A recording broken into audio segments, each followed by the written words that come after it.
Hello बच्चों, कैसे हो आप सब।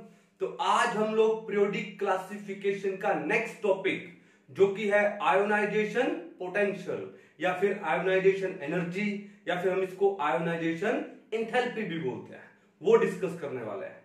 तो अपनी अपनी नोटबुक ले लो, अच्छे से पहले इसको समझो और बाद में अपने अपने नोट्स बनाइए। तो क्या है टॉपिक का नाम?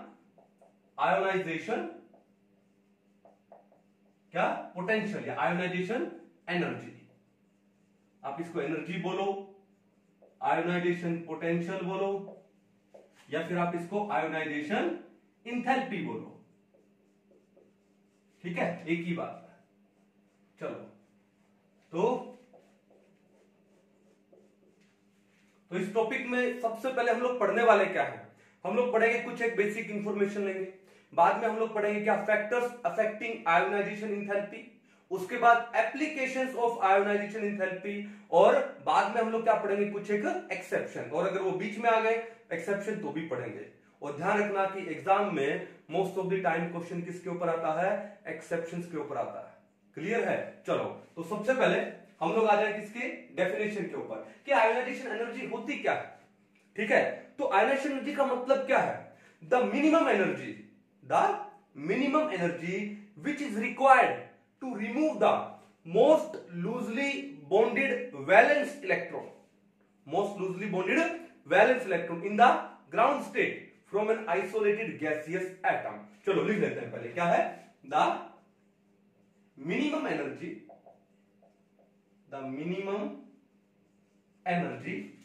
which is required to remove the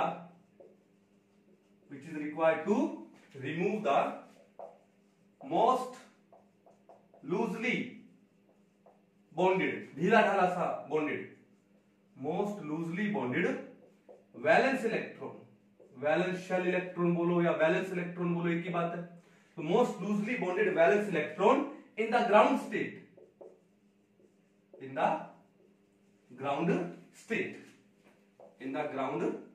from an isolated gaseous atom। ठीक है, चलो एक एक करके हर एक पॉइंट को डिस्कस करते हैं। क्या बोला कि the minimum energy which is required to remove the most loosely bonded valence electron, जो वैलेंस इलेक्ट्रॉन होगा उसको रिमूव करने के लिए, जो इनर इलेक्ट्रॉन्स है उसको रिमूव करने के लिए नहीं, फिर इन द ग्राउंड स्टेट। ठीक है, ग्राउंड स्टेट में से, एक्साइटेड स्टेट में से नहीं। क्यों? एक्साइटेड स्टेट में क्या हो जाता है? इलेक्ट्रॉन और ज्यादा लूजली बॉन्डेड हो जाता है, तो हमको एटम के ग्राउंड स्टेट में से इलेक्ट्रॉन निकालना है। ठीक है, चलो from an isolated gaseous atom. Okay, isolated का मतलब क्या है पहले तो बता दूं। आइसोलेटेड का मतलब क्या है? सिंगल। आइसोलेटेड मींस सिंगल, बोले तो विदाउट एनी बॉन्ड। जैसे कई बार होता है ना कि हम अपने आप को आइसोलेट करते हैं, कई बार होता है ना हमको गुस्सा आ जाता है, घर वालों पे आ जाता है, या कई बार हम चिड़चिड़े से हो जाते हैं ना, इरिटेट होने लगते हैं, तो हम लोग अपने आप को एक कमरे में क्या कर लेते हैं? आइसोलेट कर लेते हैं। तो आइसोलेट का मतलब क्या है? Single, without any bond, single, और you can say without any bond. ठीक है, तो फ्रॉम एन आइसोलेटेड। और दूसरा बात क्या बोला? Gaseous atom. देखो बात यह है कि सॉलिड स्टेट में से कभी भी इलेक्ट्रॉन रिमूव नहीं करेंगे। किससे करेंगे? गैसियस स्टेट में से करेंगे, क्योंकि जब गैसियस स्टेट में एटम है तो वहां से जो वैलेंस इलेक्ट्रॉन है वो थोड़ा सा लूजली बॉन्डेड हो जाता है, और सॉलिड स्टेट में वैलेंस इलेक्ट्रॉन लूजली बॉन्डेड नहीं होगा। ठीक है, चलो तो अब बात यह है कि मान लो कोई हमारे पास एक आइसोलेटेड एटम है, सिंगल एटम है, और कौन सी स्टेट में? गैसियस स्टेट में। कौन सी स्टेट में? गैसियस में। ओके, अब इसमें से इसका वैलेंस इलेक्ट्रॉन निकालना है। एक इलेक्ट्रॉन निकालेंगे तो ये क्या बन जाएगा? ए पॉजिटिव बन जाएगा। क्या बन जाएगा? ये ए पॉजिटिव बन जाएगा। ठीक है, वही गैसियस स्टेट। ओके, और क्या निकल जाएगा इनमें से? एक इलेक्ट्रॉन रिमूव हो जाएगा। अब ये इलेक्ट्रॉन रिमूव किया हमने, इसमें से रिमूव करने के लिए हमको क्या देनी पड़ी? हमको इसको देनी पड़ी, देखो, प्लस आयोनाइजेशन एनर्जी। जो भी एनर्जी देनी पड़ी उसको हम लोग क्या बोलते हैं? Ionisation energy. अब देखो हमने इस सिस्टम को एनर्जी दी, लेकिन इस सिस्टम ने क्या काम किया? एनर्जी को एब्जॉर्ब किया। तो तो इसका मतलब जो आयोनाइजेशन एनर्जी है वो क्या होती है, ये एंडोथर्मिक प्रोसेस है। इट्स एन एंडोथर्मिक, यानी अगर एक एटम से इलेक्ट्रॉन को रिमूव करेंगे तो that is an endothermic process. क्यों? क्योंकि उस प्रोसेस में हमको इस एटम को, इस सिस्टम को एनर्जी देनी पड़ेगी। तो सिस्टम ने एनर्जी को एब्जॉर्ब किया और हर चीज सिस्टम के अकॉर्डिंग चलती है। We have to think about system. हम एक चैप्टर पढ़ेंगे, क्या नाम है जिसका, केमिकल थर्मोडायनेमिक्स। तो थर्मोडायनेमिक्स में भी सिस्टम सराउंडिंग्स के बारे में आता है।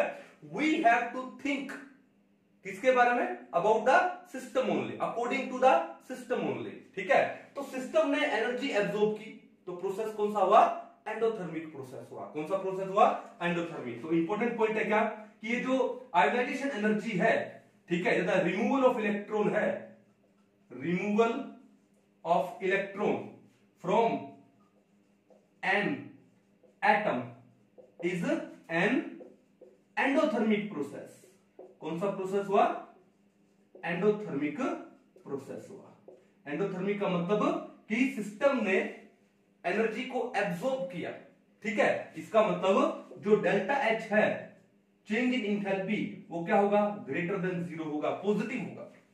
डेल्टा एच क्या हो जाएगा, positive, means greater than zero, जो कि क्या शो करता है, एंडोथर्मिक प्रोसेस को शो करता है। ठीक है, चलो अब देखो बात यह है, एक होता है उसको हम लोग क्या बोलते हैं, सक्सेसिव आयोनाइजेशन इंथैल्पीज, ई।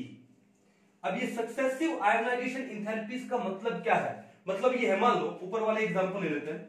हमारे पास एक एटम था, क्या था, ए, आइसोलेटेड था, और कौन सी स्टेट में था, गैसीय स्टेट में। अब इसकी ग्राउंड स्टेट में से हमको पहला इलेक्ट्रॉन निकालना है। क्या निकालना है, पहला इलेक्ट्रॉन। अब इलेक्ट्रॉन निकालने के बाद ये क्या बन गया, ए पॉजिटिव बन गया। ठीक है, और इलेक्ट्रॉन क्या हो गया, रिमूव हो गया। अब ये इलेक्ट्रॉन को रिमूव करने के लिए हमको इसको क्या देनी पड़ी, एनर्जी देनी पड़ी। तो कौन सी एनर्जी हुई, आयोनाइजेशन एनर्जी।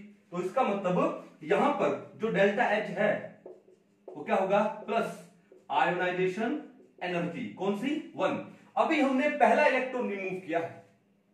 अभी हमने क्या किया है, इस आइसोलेटेड गैसियस एटम में से पहला इलेक्ट्रॉन रिमूव किया है।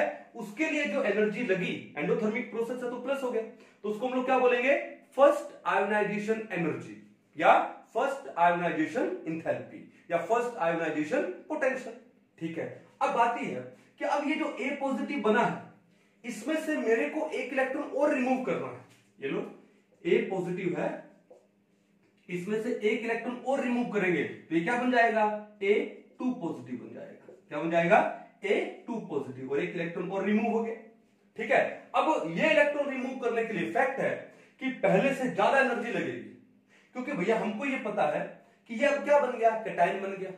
और कैटायन का साइज क्या होता है, छोटा होता है। क्यों, क्योंकि नंबर ऑफ प्रोटॉन्स ज्यादा है और नंबर ऑफ इलेक्ट्रॉन्स क्या हो गए, कम हो गए। तो न्यूक्लियस का चार्ज, प्रोटॉन कहां होते हैं, न्यूक्लियस में, तो न्यूक्लियस का चार्ज बढ़ गया। जब न्यूक्लियस का चार्ज बढ़ जाता है तो न्यूक्लियस आउटर मोस्ट इलेक्ट्रॉन को क्या करता है, अट्रैक्ट करता है। जब आउटर मोस्ट इलेक्ट्रॉन को अट्रैक्ट करेगा तो अब उसको रिमूव करने के लिए हमको पहले से ज्यादा एनर्जी देनी पड़ेगी। ठीक है, तो अब यहां पर जो एनर्जी लगी वो क्या हुई, प्लस का IE2।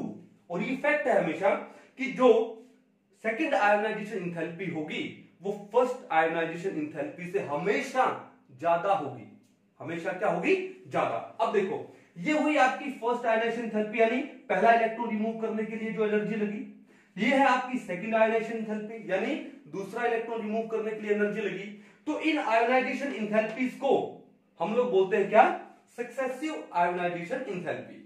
पहला इलेक्ट्रॉन रिमूव करने के लिए, फिर दूसरा इलेक्ट्रॉन रिमूव करने के लिए, फिर एक तीसरा और कर दो। ये लो, A2 पॉजिटिव है गैसीय स्टेट में, क्या बन जाएगा ये, A3 पॉजिटिव, और हमने इलेक्ट्रॉन रिमूव कर दिया। अब यहां से इलेक्ट्रॉन रिमूव करने के लिए इन दोनों से ज्यादा एनर्जी देनी पड़ेगी। कैसे, अरे ये तो 2 पॉजिटिव है, इसका मतलब न्यूक्लियर चार्ज और ज्यादा हो गया और नंबर ऑफ इलेक्ट्रॉन्स क्या हो गए, 2 कम हो गए। तो जब न्यूक्लियर चार्ज ज्यादा हो जाता है तो न्यूक्लियस अट्रैक्ट करेगा आउटर मोस्ट इलेक्ट्रॉन को, फिर इलेक्ट्रॉन को रिमूव करना पहले से भी ज्यादा क्या हो जाएगा, मुश्किल। तो ये डेल एच क्या है यहाँ पे, ये है plus IE3, ionisation enthalpy 3। Clear है। और क्या याद रखना हमेशा कि जो फर्स्ट आयोनाइजेशन एनर्जी है, it is always less than second ionisation energy, and which is always less than third ionisation energy, and so on, less than fourth ionisation energy, समझ गए ना, एंड सो ऑन। अब ये जो ionisation energy है first, second, third, fourth, इनको हम लोग क्या बोलते हैं, सक्सेसिव आयोनाइजेशन इंथैल्पी या सक्सेसिव आयोनाइजेशन एनर्जी। इंथैल्पी का मतलब क्या होता है, कंटेंट ऑफ हीट। इंथैल्पी क्या होता है, कंटेंट ऑफ हीट। मैंने क्या बोला, आपका एक चैप्टर आएगा थर्मोडायनेमिक्स, उसमें enthalpy, entropy, Gibbs free energy, सारा वो कुछ है उसमें। तो इंथैल्पी का मतलब होता है कंटेंट ऑफ हीट, और हमको पता है heat is a form of energy. तो इंथैल्पी का मतलब बोल दूं कंटेंट ऑफ एनर्जी, यानी इंथैल्पी का मतलब क्या हुआ, एनर्जी हुआ। तो आप आयोनाइजेशन इंथैल्पी बोलो या आयोनाइजेशन एनर्जी बोलो या आयोनाइजेशन पोटेंशियल बोलो, एक ही बात है, ठीक है। तो ये क्या है, सक्सेसिव आयोनाइजेशन इंथैल्पी है। और ये पॉइंट बड़ा इंपॉर्टेंट है क्या, कि first ionisation enthalpy is always less than second ionisation enthalpy, and second is less than third, third is less than fourth. Clear है। चलो अब मैं इसको एक एग्जांपल से आपको समझाता हूं। मान लो आपके पास 100 रुपए, आपके पास क्या है, 100 रुपए है, ठीक है। और आपको क्या करना है कि आप इंस्टीट्यूट के अंदर पढ़ रहे हो, ठीक है, और इंस्टीट्यूट से आपको जाना है घर पे, ओके। और घर जाने के लिए आप जैसे मान लो ऑटो लेते हो या कोई कैब बुक करते हो, तो उस ऑटो या कैब का जो भाड़ा है, जो रेंट है, मान लो 50 रुपए, ठीक है। लेकिन आपके पास कितने हैं, 100 रुपए। तो यानी यू आर कंफर्टेबल, आराम से जा सकते हो, 50 रुपए तो लगने हैं, और 50 रुपए लगने के बाद आपके पास कितने बचेंगे, 50। चलो उस कंडीशन में क्या हुआ कि आपके फ्रेंड ने आपसे 50 रुपीज क्या करना चाहा, बोरो करना चाहा, कि भाई मेरे को एक बार 50 रुपए की जरूरत है। तो आप क्या काम करोगे, वो 50 रुपए आप उसको दे दोगे, क्योंकि पहले आप ये सोचोगे कि यार मेरे पास 100 रुपए है और मेरे को चाहिए कितने, 50 चाहिए घर जाने के लिए, टैक्सी भाड़ा, ठीक है। अब 50 देने के बाद मेरे पास 50 बचेंगे, सो मैं उसको दे सकता हूं, लेकिन फिर भी सोचेंगे, क्यों, क्योंकि उसको देने के बाद आपके पास अब क्या बचेगा, 0। तो आप थोड़ा सा सोचोगे, तो उसको एक दो बार आपका बहाना लगाना पड़ेगा कि भाई मेरे को इस वजह से जरूरत है ना, यानी मेरे को भी घर जाना है, आज मैं ये लाया नहीं, ये व्हाटएवर। तो उसको एनर्जी लगानी पड़ेगी आपसे 50 रुपए निकलवाने के लिए, और उस एनर्जी को हम लोग क्या बोलेंगे, मान लो फर्स्ट आयोनाइजेशन इंथैल्पी, ठीक है। ठीक, आप 50 रुपए थोड़ी देर के बाद उसको दे दोगे, ओके। अब बात यह है, अब आपके पास कितने बचे, 50 रुपीज। अब एक दूसरा फ्रेंड आया, उसको भी 50 रुपए चाहिए, ठीक है। अब मेरे को ये बताओ, अब आप क्या हो गए, ए पॉजिटिव हो गए, पहले आप ए थे, 50 रुपए निकल गए, अब हो गए आप ए पॉजिटिव। अब दूसरा दोस्त आया, वो आपसे 50 रुपए और लेना चाहता है, तो क्या आप उसको 50 रुपए दोगे, दोगे क्या, ठीक है। क्यों, क्योंकि आपके पास सिर्फ 50 रुपए है और वो भी घर जाने के लिए, टैक्सी भाड़ा। अगर आपने वही उसको दे दिया तो आप कैसे जाओगे, पैदल थोड़ी जाओगे। लेकिन मान लो कि उस दूसरे फ्रेंड को बहुत ही ज्यादा इमरजेंसी है, ठीक है, मान लो कुछ बोल दे कि उसके किसी रिलेटिव का एक्सीडेंट हो गया या ये हो गया, व्हाटएवर, ठीक है। यानी उसको पहले वाले फ्रेंड से ज्यादा क्या करना पड़ेगा, एक्सक्यूज देना पड़ेगा या रिक्वेस्ट करना पड़ेगा आपसे, है ना।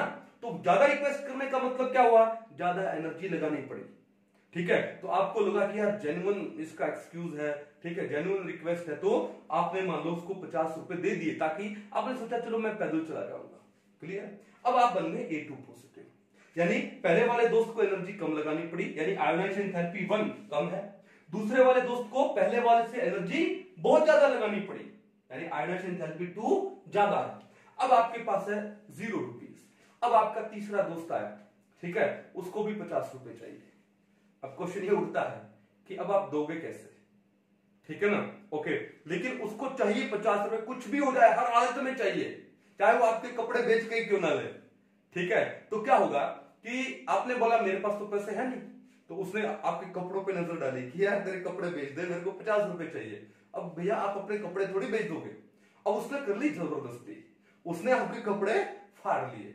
अब देखो कपड़े जब वो आपके फाड़ेगा तो आपको क्या करना पड़ेगा, प्रोटेक्ट करना पड़ेगा अपने आप को, यानी इन दोनों से भी क्या लगानी पड़ेगी, ज्यादा एनर्जी लगानी पड़ेगी टू प्रोटेक्ट योरसेल्फ, करनी पड़ेगी ना, ठीक है। और समहाउ वो ज्यादा पावरफुल था, उसने आपके क्या किए, कपड़े फाड़ दिए, ठीक है। लेकिन उसको इस प्रोसेस में एनर्जी क्या लगानी पड़ी, ज्यादा लगानी पड़ी, तो आयोनाइजेशन एनर्जी 3 वो क्या होगी, ज्यादा होगी। कहानी समझ आ गई। तो इन इंथैल्पीज को हम लोग क्या बोलते हैं, सक्सेसिव आयोनाइजेशन इंथैल्पीज बोलते हैं। तो ionisation enthalpy 1 is always less than ionisation enthalpy 2 which is less than ionization enthalpy 3 which is less than ionization enthalpy 4 and so on। ये बात समझ गए, कोई दिक्कत नहीं है। चलो ओके, अब देखो नेक्स्ट पॉइंट क्या है। नेक्स्ट पॉइंट ये है कि जो आयोनाइजेशन इंथैल्पी है इसको हम लोग मेजर किस में करेंगे, इसको हम लोग किस में लिखते हैं, इसको हम लिखते हैं किसमें, किलो जूल पर मोल में, ठीक है, या फिर किलो कैलोरी पर मोल, या फिर किस में लिखते हैं हम लोग, इलेक्ट्रॉन वोल्ट पर एटम। इसको या तो इलेक्ट्रॉन वोल्ट में लेते हैं, या फिर किलो कैलोरी पर मोल में लेते हैं, या फिर किस में लेते हैं, किलो जूल पर मोल में लेते हैं। क्लियर, सिंपल सी बात थी, ठीक है। मोस्ट ऑफ द टाइम आपको ये किस में मिलेगी, किलो जूल पर मोल में मिलेगी। अब देखो नेक्स्ट पॉइंट क्या है कि इलेक्ट्रॉन को जब भी रिमूव करना है तो किससे करना है, गैसीय स्टेट से करना है। किससे करना है, गैसीय स्टेट से। सॉलिड स्टेट से रिमूव नहीं करना है। Electron can not be removed from the solid state, electron cannot be removed from the, electron can not be removed from the solid state of an atom, solid state of an atom, ठीक है। तो क्या काम करेंगे कि अगर आपके पास solid state में है तो पहले उसको एटम को, पहले एटम को सॉलिड स्टेट से कहां ले जाना पड़ेगा, गैसीय स्टेट में ले जाना पड़ेगा। देखो जब सॉलिड से गैसीय स्टेट में जाते हैं तो उस प्रोसेस को क्या बोलते हैं, सब्लिमेशन। तो जो एनर्जी लगेगी उसको क्या बोलेंगे, सब्लिमेशन एनर्जी। क्या बोलेंगे, सब्लिमेशन एनर्जी। कहां लिखूं इसको मैं यहां पे लिख दूं क्या, ये लो, कि सॉलिड स्टेट से कहां लेके जाओगे, पहले इसको गैसीय स्टेट में लेके जाओगे, ठीक है। और उसके लिए जो एनर्जी लगेगी उस एनर्जी को हम लोग क्या बोलते हैं, सब्लिमेशन एनर्जी। क्या बोलते हैं उसको, सब्लिमेशन एनर्जी। यानी इसको डेल्टा एच, डेल्टा एच का मतलब होता है एंथैल्पी चेंज। मैंने क्या बोला, थर्मोडायनेमिक्स में इसके बारे में डिटेल में है। तो डेल्टा एच एसयूबी, एसयूबी का मतलब क्या है, सब्लिमेशन, ठीक है। अब जैसे ही एटम आपका गैसीय स्टेट में आ गया और आइसोलेटेड है, उसके बाद आपने जो एनर्जी दी उसके most loosely bonded valence electron को निकालने के लिए, वो भी ग्राउंड स्टेट से, उस एनर्जी को हम लोग क्या बोलेंगे, आयोनाइजेशन एनर्जी। क्लियर है। तो आयोनाइजेशन एनर्जी का मतलब क्या है, इलेक्ट्रॉन कहां से निकालना आपको, गैसीय स्टेट ऑफ एटम से। किससे निकालना है, गैसीय से, सॉलिड से और लिक्विड से नहीं, गैसीय स्टेट से, ठीक है। चलो, और गैसीय स्टेट में भी किससे, आइसोलेटेड करके, सिंगल करके, और वो भी उसमें भी किससे, ग्राउंड स्टेट से। किससे, ग्राउंड स्टेट से। एक्साइटेड स्टेट से नहीं निकालना है, कहां से निकालना है, ग्राउंड स्टेट से। और वो भी कौन सा निकालना है, वैलेंस इलेक्ट्रॉन निकालना है। कहानी समझ गए। तो ये थोड़ा सा बेसिक इंफॉर्मेशन है किसके बारे में, आयोनाइजेशन एनर्जी के बारे में। इसको एक बार अच्छे से नोट डाउन करो। तो इसके बाद अब हम लोग क्या पढ़ते हैं, क्या, फैक्टर्स अफेक्टिंग आयोनाइजेशन इंथैल्पीज या आयोनाइजेशन पोटेंशियल। एक ही बात है, क्या लिखेंगे, factors affecting ionisation, ionisation enthalpy बोलो, एनर्जी बोलो, पोटेंशियल बोलो, ये लोग पोटेंशियल लिखता हूं, एक ही बात है, ठीक है। कि कौन कौन से फैक्टर है जो इस आयोनाइजेशन पोटेंशियल को क्या करते हैं, इफेक्ट करते हैं, ठीक है। चलो पहला देखो, पहला फैक्टर है कौन सा, एटॉमिक साइज। पहला फैक्टर कौन सा है, एटॉमिक साइज। अगर आपने मेरा लास्ट लेक्चर एटॉमिक रेडियस का अगर नहीं देखा है तो पहले अगर उसको देख लोगे तो ये बहुत अच्छे से आपको समझ आ जाएगा, ठीक है। तो एटॉमिक साइज पे कैसे डिपेंड करेगा, देखो ध्यान से, कि जैसे जैसे एक एटम का साइज बढ़ेगा, जैसे जैसे क्या होगा, एक एटम का साइज बढ़ेगा तो न्यूक्लियस का जो अट्रैक्शन है आउटर मोस्ट इलेक्ट्रॉन से वो क्या हो जाएगा, कम हो जाएगा। क्यों, क्योंकि वो जो आउटर मोस्ट इलेक्ट्रॉन है वो न्यूक्लियस से क्या हो गया, दूर हो गया। जैसे मान लो कि एक एटम का साइज मान लो ये था और इसका ये वैलेंस इलेक्ट्रॉन है, और एक एटम का साइज मान लो ये है, ये न्यूक्लियस हुआ और ये वैलेंस शेल हुआ और ये इलेक्ट्रॉन हुआ, ठीक है। तो आपने देखा कि इस एटम का साइज इस एटम से क्या है, बड़ा है। तो जो वैलेंस शेल इलेक्ट्रॉन है उसका न्यूक्लियस से डिस्टेंस क्या है, ज्यादा है। यहाँ पे वैलेंस शेल का इलेक्ट्रॉन का न्यूक्लियस से डिस्टेंस क्या है, कम है। तो इस इलेक्ट्रॉन को रिमूव करना थोड़ा सा क्या है, इजी है। अब देखो इसका मतलब क्या हुआ कि एटम का साइज जितना ज्यादा होगा आयोनाइजेशन एनर्जी उतनी ही क्या हो जाएगी, क्या होगी, कम हो जाएगी। तो डिफरेंस क्या हो गया यहाँ पे, रिलेशन क्या हो गया यहाँ पे, रिलेशन ये हो गया कि जो आयोनाइजेशन एनर्जी है it is inversely proportional to, देखो आयोनाइजेशन पोटेंशियल, शॉर्ट में क्या लिख दूं, IP, it is inversely proportional to क्या, एटॉमिक साइज। एटॉमिक साइज कि एटम का साइज जितना बड़ा होगा वहां से इलेक्ट्रॉन निकालना उतना ही इजी है, यानी इलेक्ट्रॉन निकालने के लिए हमको एनर्जी उतनी ही कम देनी पड़ेगी, तो आयोनाइजेशन एनर्जी क्या हो जाएगी, कम हो जाएगी। क्लियर है। तो रिलेशन क्या हो गया कि आयोनाइजेशन पोटेंशियल है it is inversely proportional to atomic size. चलो नंबर दो क्या है, Z इफेक्टिव, या जिसको हम लोग क्या बोलते हैं, effective nuclear charge. Last lecture में हमने Z इफेक्टिव के बारे में थोड़ा सा डिस्कस भी किया था, ठीक है। तो इसको शॉर्ट में क्या लिखे, Z इफेक्टिव, ठीक है। चलो अब एक बात बताओ कि न्यूक्लियस का जितना ज्यादा चार्ज इफेक्टिव होगा तो न्यूक्लियस का आउटर मोस्ट इलेक्ट्रॉन से जो अट्रैक्शन है वो उतना ही क्या हो जाएगा, बढ़ जाएगा। तो इसका मतलब उस आउटर मोस्ट इलेक्ट्रॉन को निकालना उतना ही क्या हो जाएगा, मुश्किल हो जाएगा। तो कहने का मतलब क्या है कि जो आयोनाइजेशन एनर्जी है वो डायरेक्टली प्रोपोर्शनल होती है किसके, Z इफेक्टिव के। कि Z इफेक्टिव अगर ज्यादा है तो इलेक्ट्रॉन को निकालना उतना ही मुश्किल है और उसको निकालने के लिए उतनी ही ज्यादा आयोनाइजेशन एनर्जी देनी पड़ेगी। तो ionisation energy is directly proportional to Z effective. Simple सा पॉइंट है, कोई बड़ी बात ही नहीं है। पहला क्या था, ionisation potential is inversely proportional to atomic size. चलो नंबर थ्री को क्या बोलेंगे, स्क्रीनिंग इफेक्ट। स्क्रीनिंग इफेक्ट बोलो या फिर क्या बोलो, शील्डिंग इफेक्ट बोलो। ये भी हमने थोड़ा सा ब्रीफ में डिस्कस किया था लास्ट लेक्चर में। और स्क्रीनिंग इफेक्ट को कैसे लिखते हैं हम लोग, सिग्मा से लिखते हैं। किससे लिखते हैं हम लोग, सिग्मा से, ठीक है। अब देखो मैंने आपको एक फॉर्मूला बताया था क्या, कि जो Z इफेक्टिव है it is equal to Z minus में सिग्मा, ठीक है। ओके अब देखो बात ही है कि ये सिग्मा जितना ज्यादा होगा, ये सिग्मा जितना ज्यादा होगा Z इफेक्टिव उतना ही क्या होने वाला है, कम होने वाला है। और Z इफेक्टिव जितना कम होगा आयोनाइजेशन एनर्जी भी उतनी ही क्या हो जाएगी, कम हो जाएगी। इन शॉर्ट कहने का मतलब है कि अगर सिग्मा ज्यादा हुआ तो Z इफेक्टिव क्या होगा, कम होगा। तो और आपका जो आयोनाइजेशन पोटेंशियल है वो भी क्या होगा, कम होगा। तो सिग्मा ज्यादा होने से आयोनाइजेशन पोटेंशियल क्या हो जाता है, कम हो जाता है। तो हमारा यहां पर रिलेशन क्या आ गया कि जो आयोनाइजेशन पोटेंशियल है it is inversely proportional to क्या, सिग्मा, यानी स्क्रीनिंग इफेक्ट, ठीक है। समझ आ गई बात। चलो दूसरा पॉइंट भी समझाता हूं इसका, ठीक है। बात ही है कि सिग्मा जितना ज्यादा होगा, स्क्रीनिंग इफेक्ट जितना ज्यादा होगा, तो न्यूक्लियस का वैलेंस इलेक्ट्रॉन से जो होल्ड है वो उतना ही कम हो जाएगा। जैसे मान लो कि ये न्यूक्लियस है, ओके, ये इनर शेल के इलेक्ट्रॉन्स है, मान लो ये लो, ओके, और ये है आपके वैलेंस शेल के इलेक्ट्रॉन, ये लो। क्लियर है। चलो अब बात ये है कि ये जो इलेक्ट्रॉन्स हैं इनर शेल वाले, मान लो इनका सिग्मा क्या है, ज्यादा है, इनका स्क्रीनिंग इफेक्ट ज्यादा है। तो क्या काम करेंगे ये इलेक्ट्रॉन्स इनर शेल वाले, ये इस वैलेंस शेल के इलेक्ट्रॉन को न्यूक्लियस के पास आने से क्या करेंगे, रोकेंगे। ये लो, ये न्यूक्लियस तो बुला रहा है इनको पास, लेकिन ये इलेक्ट्रॉन्स वैलेंस शेल के इलेक्ट्रॉन को न्यूक्लियस के पास आने से रोकेंगे, यानी उनके न्यूक्लियस में और वैलेंस इलेक्ट्रॉन में क्या बना देंगे, एक शील्ड क्रिएट कर देंगे। इससे क्या होगा कि न्यूक्लियस का जो होल्ड है इस वैलेंस इलेक्ट्रॉन से वो क्या हो जाएगा, कम हो जाएगा। कम हो जाएगा तो इस इलेक्ट्रॉन को रिमूव करना क्या होगा, इजी हो जाएगा।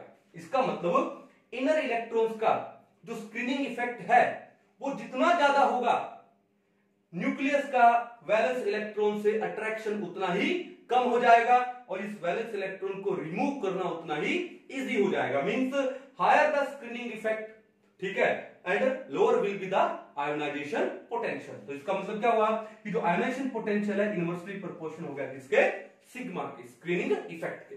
तो आप इसको ये Z effective is equal to Z minus sigma से भी समझ सकते हो।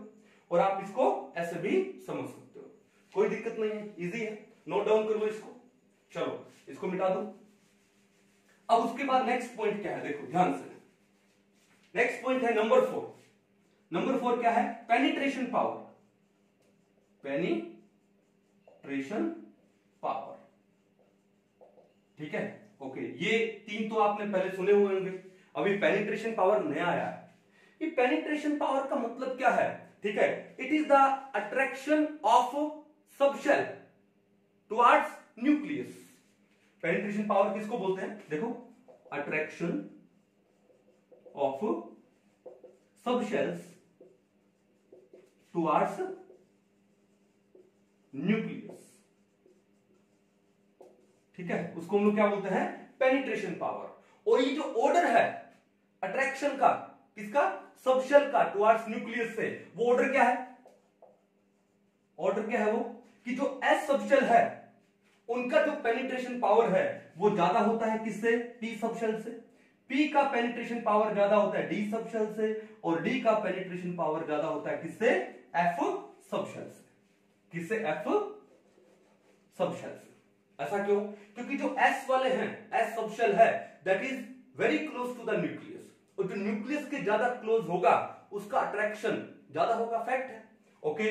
जो पी सबशेल है वो थोड़ा सा दूर है एस से, तो पी का जो अट्रैक्शन है टुवर्ड्स न्यूक्लियस वो एस के कंपैरेटिवली कम है, डी का पी के कंपैरेटिव कम है, और एफ का सबसे कम है।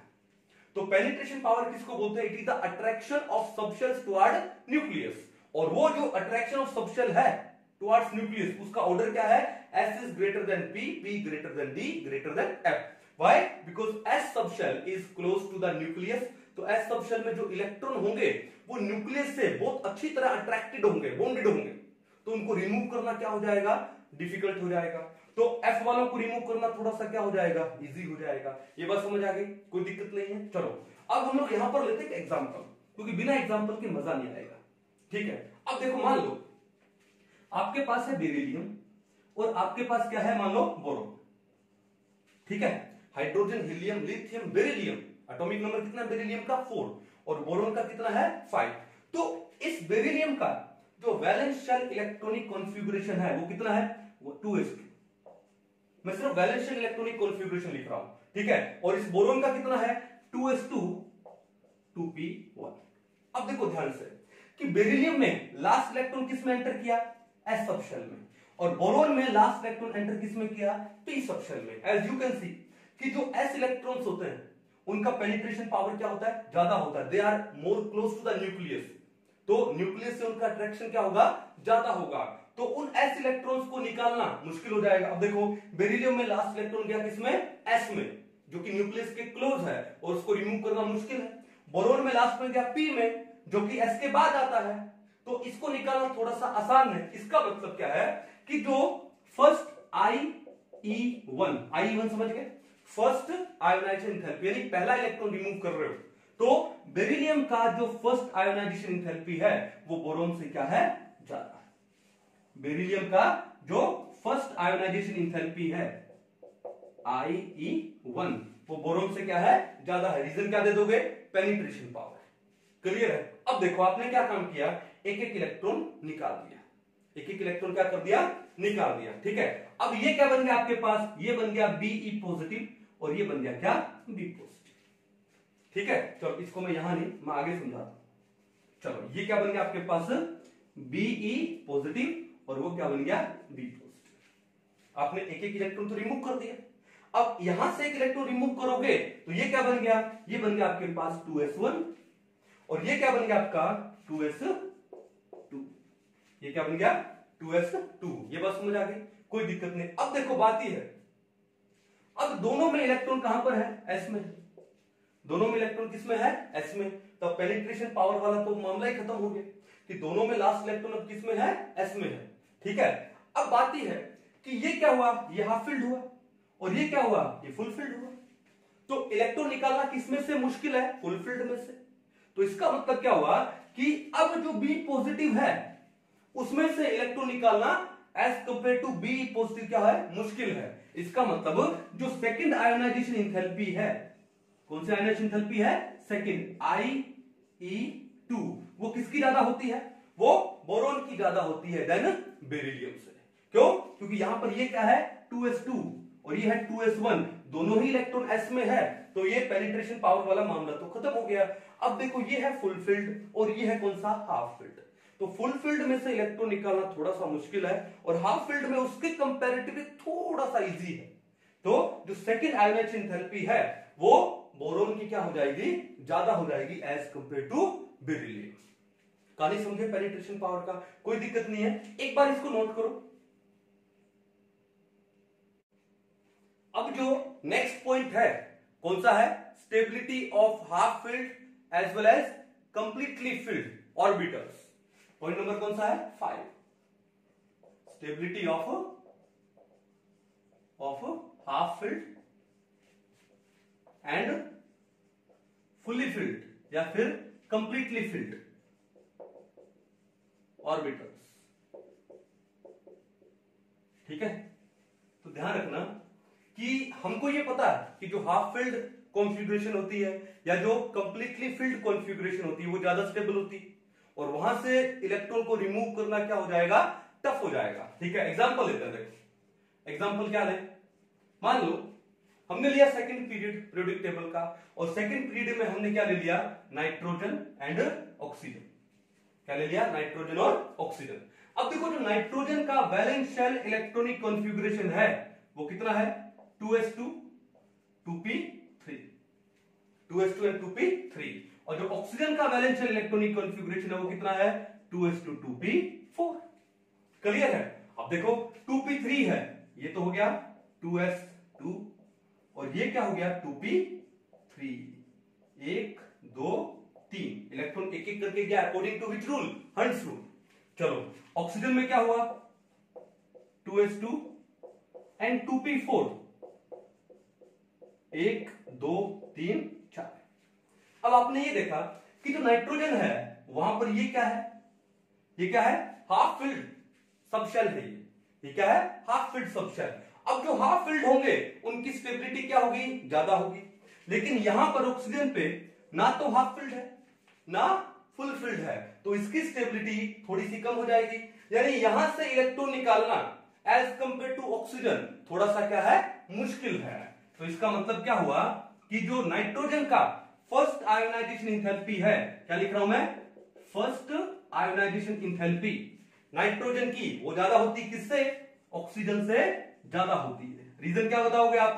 Due to the stability, due to the extra stability of half filled orbitals. Clear?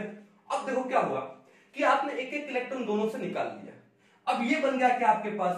N positive और ये आपके पास क्या बन गया? O पॉजिटिव, क्योंकि आपने एक इलेक्ट्रॉन तो निकाल लिया, तभी तो फर्स्ट आयोनाइजेशन एंथैल्पी आई। अब देखो एक इलेक्ट्रॉन निकालने के बाद इस N पॉजिटिव का अब वैलेंस शेल कॉन्फ़िगरेशन क्या रह गया? 2s2 and 2p2। एक इलेक्ट्रॉन निकाल चुके हो। ठीक है, ये लो 2s2 और ये क्या है? 2p2। एक और एक 2। और ऑक्सीजन से एक इलेक्ट्रॉन निकालने के बाद अब ये क्या बचा? 2p4 से क्या हो गया? 2p3। यानी अब ये हो गया 2s2 2p3। 2s में 2 इलेक्ट्रॉन और 2p सब शेल में 1 2 3। अब देखो मजेदार वाली बात, अब नाइट्रोजन है, अब उसके पास ना तो ये हाफ फील्ड सब शेल है ना ये फुल फील्ड है, लेकिन ऑक्सीजन ने अब हाफ फील्ड सब शेल क्या कर लिया? एक्वायर कर लिया, जिसका स्टेबिलिटी क्या होता है? ज्यादा होता है। इसका मतलब अब जो सेकंड आयोनाइजेशन एंथैल्पी है, यानी जो सेकंड इलेक्ट्रॉन रिमूव करेंगे वो इस O पॉजिटिव की क्या होगी? ज्यादा होगी। ऑक्सीजन की जो सेकंड आयोनाइजेशन एंथैल्पी है वो ज्यादा होगी। रीजन? क्योंकि हाफ फील्ड कॉन्फ़िगरेशन उसने एक्वायर कर ली। ठीक है, चलो कौन सी ज्यादा है? IE, 2। ठीक है, तो ऑक्सीजन का फर्स्ट आयोनाइजेशन एंथैल्पी नाइट्रोजन से कम है, वेयर एज ऑक्सीजन का जो सेकंड आयोनाइजेशन एंथैल्पी है वो नाइट्रोजन से क्या है? ज्यादा है। पहले में रीजन क्या था कि नाइट्रोजन के पास हाफ फील्ड क्या था? सब शेल था। उसके बाद दूसरे में क्या रीजन हो गया? अब ऑक्सीजन के पास हाफ फील्ड सब शेल आ गया, जिसका स्टेबिलिटी क्या होता है? एक्स्ट्रा। तो ये भी एक फैक्टर हो गया क्या? Stability of half filled and fully field orbitals. कर लोगे, कोई दिक्कत नहीं है। चलो एक काम करते हैं, और एग्जांपल लेते हैं। और एग्जांपल क्या, ठीक है, तो हम लोग चलते हैं किसके अंदर, किसमें चले, थर्ड पीरियड में चलते हैं।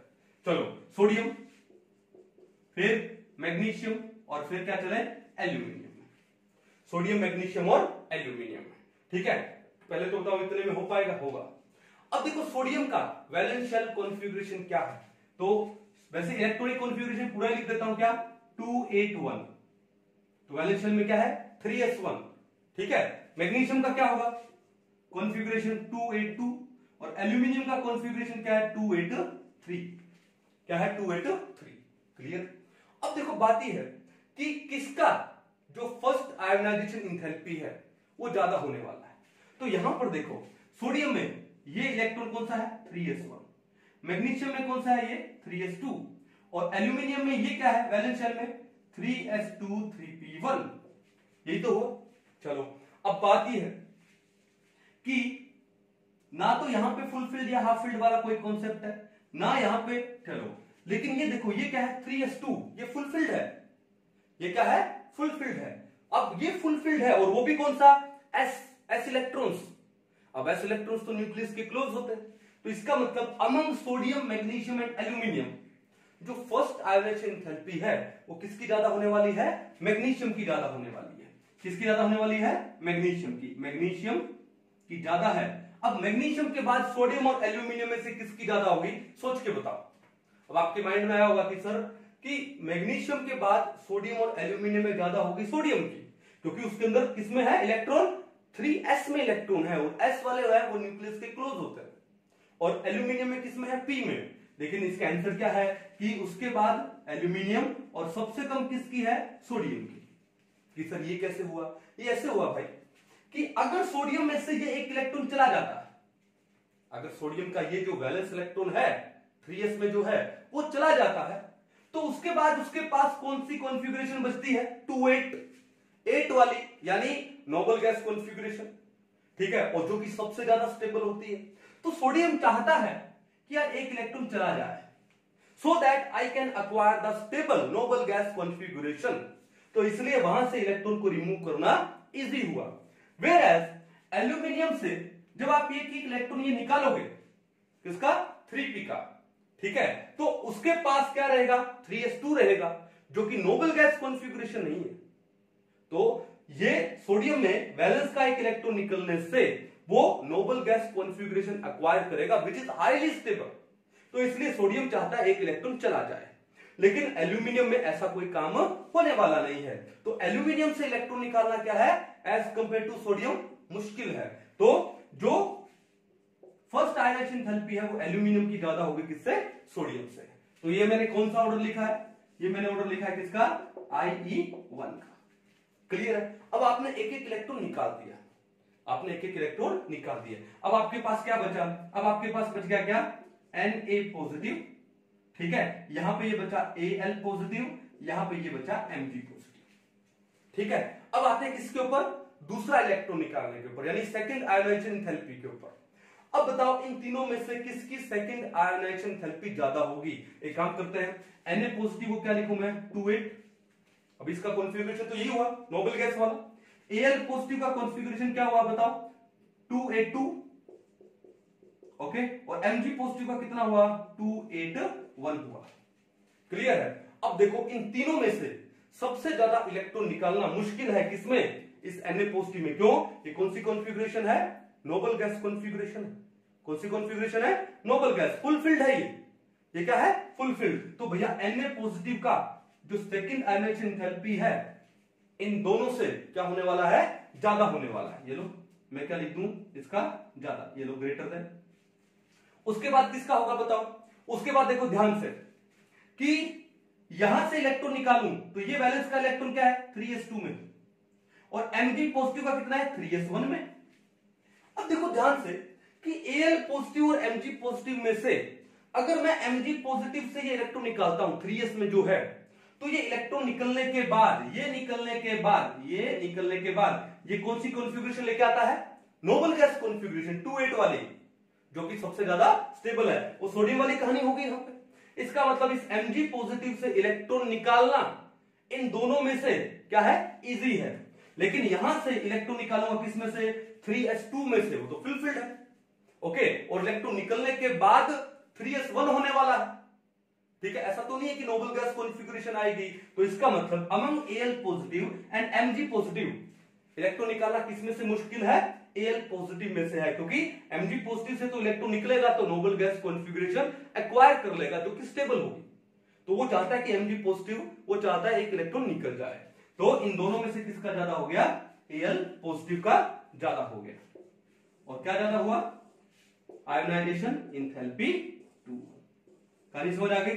तो इसका मतलब क्या है, अगर मैं सोडियम, मैग्नीशियम और एल्यूमिनियम में फर्स्ट आयोनाइजेशन एंथैल्पी का ऑर्डर देखूं तो सोडियम की कम है एल्यूमिनियम से, एल्यूमिनियम की कम है मैग्नीशियम में से। ठीक है, सोडियम की सबसे कम क्यों है, क्योंकि वो इलेक्ट्रॉन रिमूव होकर के नोबल गैस कॉन्फ़िगरेशन एक्वायर करना चाहता है जो कि स्टेबल है। फिर सेकंड अगर मैं देखूं तो सोडियम की सेकंड आयोनाइजेशन एंथैल्पी इन तीनों से ज्यादा है, क्योंकि सोडियम अब नोबल गैस कॉन्फ़िगरेशन में से है, वहां से इलेक्ट्रॉन निकालना तो बहुत मुश्किल हो जाएगा। ओके, और मैग्नीशियम की सबसे क्या हो जाएगी, इनमें कम हो जाएगी। क्यों, इलेक्ट्रॉन निकलने के बाद फिर वो नोबल गैस में आएगा जो कि स्टेबल है, निकलने के बाद स्टेबल होगा, तो इसलिए वो निकालना चाहता है। क्लियर है, एग्जाम्पल अच्छे से समझ आया, कोई दिक्कत नहीं है ना। चलो, तो एक बार इसको नोट डाउन करो अच्छे से। अब देखो नेक्स्ट पॉइंट क्या है, नेक्स्ट पॉइंट है क्या, ऑक्सीडेशन स्टेट। ऑक्सीडेशन स्टेट, तो ध्यान से देखो कि मान लो किसी एटम का ऑक्सीडेशन स्टेट जितना ज्यादा होगा वहां से इलेक्ट्रॉन का रिमूव करना उतना ही क्या हो जाएगा, मुश्किल हो जाएगा। एग्जांपल लेते हैं, जैसे मान लो आपके पास है क्या, Fe+2 है, आपके पास है Fe+3 ले लो, पहले +3 ले लो, फिर +2 ले लो, फिर मैंने ले लिया क्या, Fe। अब इन तीनों में कि यहां पर ऑक्सीडेशन स्टेट क्या है, सबसे ज्यादा है, +3 है। अब +3 होने का मतलब क्या हुआ कि न्यूक्लियस का चार्ज ज्यादा हुआ, कि नंबर ऑफ प्रोटॉन क्या हो जाएंगे एज कंपेयर टू इलेक्ट्रॉन ज्यादा हो जाएंगे। तो प्रोटॉन का है न्यूक्लियस में, यानी न्यूक्लियस का चार्ज ज्यादा हो गया। तो न्यूक्लियस क्या करेगा, आउटर मोस्ट इलेक्ट्रॉन को अच्छे से होल्ड करके रखेगा, तो वो इलेक्ट्रॉन को रिमूव करना क्या हो जाएगा, मुश्किल हो जाएगा। या इन शॉर्ट में बोल सकता हूं कि अगर किसी एटम का ऑक्सीडेशन स्टेट जितना ज्यादा है वहां से इलेक्ट्रॉन को रिमूव करना उतना ही क्या हो गया, मुश्किल हो जाता है। तो Fe+3 है, उसका आयोनाइजेशन एंथैल्पी ज्यादा होगा किससे, Fe+2 से, और Fe+2 का ज्यादा होगा किससे, Fe से। सिंपल। तो यहां से एक बात समझ आती है कि जो आयोनाइजेशन एनर्जी है या आयोनाइजेशन पोटेंशियल है, it is directly proportional to किसके, ऑक्सीडेशन स्टेट के। It is directly proportional to oxidation state. और एग्जांपल ले सकते हो, जैसे मान लो आपको दे दिया जाए Sn+4 Sn+2, ठीक है, तो Sn+4 यहां पे ऑक्सीडेशन स्टेट ज्यादा है, तो यहां से इलेक्ट्रॉन को रिमूव करना क्या होगा, मुश्किल होगा। तो Sn+4 का जो आयोनाइजेशन एंथैल्पी है वो Sn+2 से क्या है, ज्यादा है। सिमिलरली वही कहानी Pb+4 का ज्यादा होगा किससे, Pb+2 से ज्यादा होगा। समझ जाओगे। चलो, सिमिलरली Al+3 और Al+ दिया हो तो एल्यूमिनियम +3 का जो आयोनाइजेशन एंथैल्पी है एल्यूमिनियम प्लस से क्या होने वाला है, ज्यादा होने वाला है। सिंपल सी बात है, एल्यूमिनियम +3 का मतलब क्या है, 2-8। भाई पहले टोटल 13 इलेक्ट्रॉन्स थे, +3 यानी 3 चले गए, अब कितने बचे, 10 यानी 2-8। और एल्यूमिनियम प्लस का मतलब क्या है, 2-8-2, यानी एल्यूमिनियम +3 में कौन सी कॉन्फ़िगरेशन आ गई, नोबल गैस कॉन्फ़िगरेशन आ गई। तो ऑब्वियसली वहां से इलेक्ट्रॉन निकालना क्या है, मुश्किल है। और इसको हम लोग रिलेट करते हैं किससे, यहां से ऑक्सीडेशन स्टेट से। कहने का मतलब क्या हुआ कि किसी एटम का ऑक्सीडेशन स्टेट जितना ज्यादा होगा आयोनाइजेशन एंथैल्पी भी उतना ही ज्यादा होगा। तो ionisation enthalpy is directly proportional to oxidation state of the element. कहानी समझ आई। तो ये कुछ एक फैक्टर्स थे जो कि आयोनाइजेशन पोटेंशियल को, आयोनाइजेशन एंथैल्पी को या आयोनाइजेशन एनर्जी को क्या करते हैं, अफेक्ट करते हैं। क्या करते हैं, अफेक्ट करते हैं। अभी एक काम करते हैं, अभी हम लोग चलते हैं किसके ऊपर, इसकी पीरियोडिसिटी के ऊपर। पीरियोडिसिटी का मतलब इसका पीरियोडिक ट्रेंड देखते हैं अलोंग द पीरियड और डाउन द ग्रुप, कि अलोंग द पीरियड है ये आयोनाइजेशन एनर्जी कैसे वेरी करती है, और डाउन द ग्रुप है ये कैसे वेरी करती है। उससे पहले एक बार इसको नोट डाउन करो। चलो अब हम लोग डिस्कस करते हैं किसको, आयोनाइजेशन पोटेंशियल को, किसमें, along a period and down the group, यानी पीरियोडिसिटी की बात करते हैं, थोड़ी पीरियोडिसिटी की बात करें। ठीक है, पीरियोडिसिटी ऑफ आयोनाइजेशन पोटेंशियल। तो सबसे पहले मैं क्या लिख दूं, along a period, along a period. Period का मतलब क्या है, लेफ्ट से राइट जाना है, किसमें, पीरियोडिक टेबल में, ठीक है, पीरियोडिक टेबल में लेफ्ट से राइट जाने पे ये क्या ट्रेंड चेंज होता है। तो देखो ध्यान से, हम लोग एक काम करते हैं, हम लोग कौन सा ले लें, सेकंड पीरियड ले लेते हैं। कौन सा पीरियड, सेकंड पीरियड। तो सेकंड पीरियड में कौन कौन आता है, देखो, लिथियम, लिथियम के बाद beryllium, boron, carbon, nitrogen, oxygen, fluorine, और उसके बाद क्या है, नियोन। उसके बाद क्या है, नियोन। तो सबसे पहले तो देखो कि इनका कॉन्फ़िगरेशन क्या है। तो हाइड्रोजन, हीलियम, लिथियम क्या होगा, 1s2 2s1।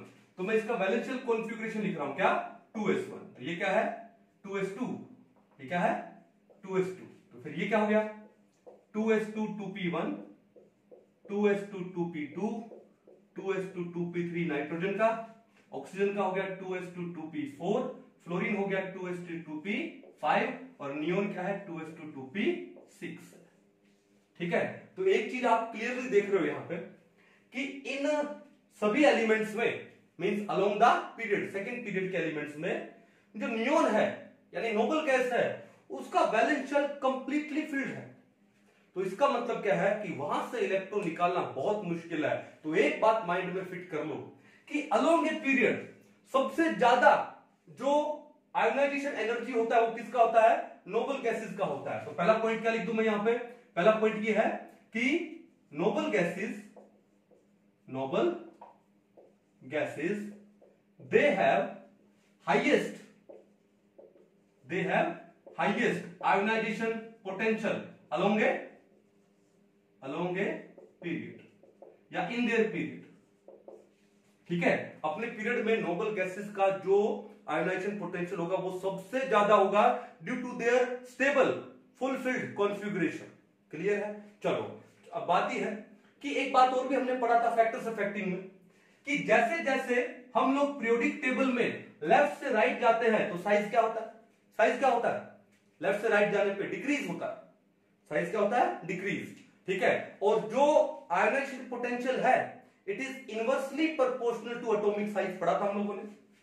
आईपी क्या है, it is inversely proportional to atomic size. यानी अगर एटॉमिक साइज डिक्रीज हुआ तो आयोनाइजेशन पोटेंशियल क्या होगा, इंक्रीज होगा। आयोनाइजेशन पोटेंशियल क्या होगा, इंक्रीज होगा। इसका मतलब क्या है, इसका मतलब क्या है कि ट्रेंड क्या आना चाहिए, ट्रेंड ये आना चाहिए, ये आना चाहिए, ये एक्सपेक्टेशन है।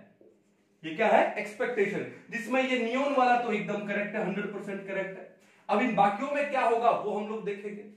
ठीक है, क्या ionization potential inversely proportional atomic size के, और अलोंग ए पीरियड लेफ्ट से जब हम लोग राइट जा रहे हैं तो एटॉमिक साइज क्या होता है, इंक्रीज होता है, क्योंकि न्यूक्लियस का चार्ज बढ़ता है।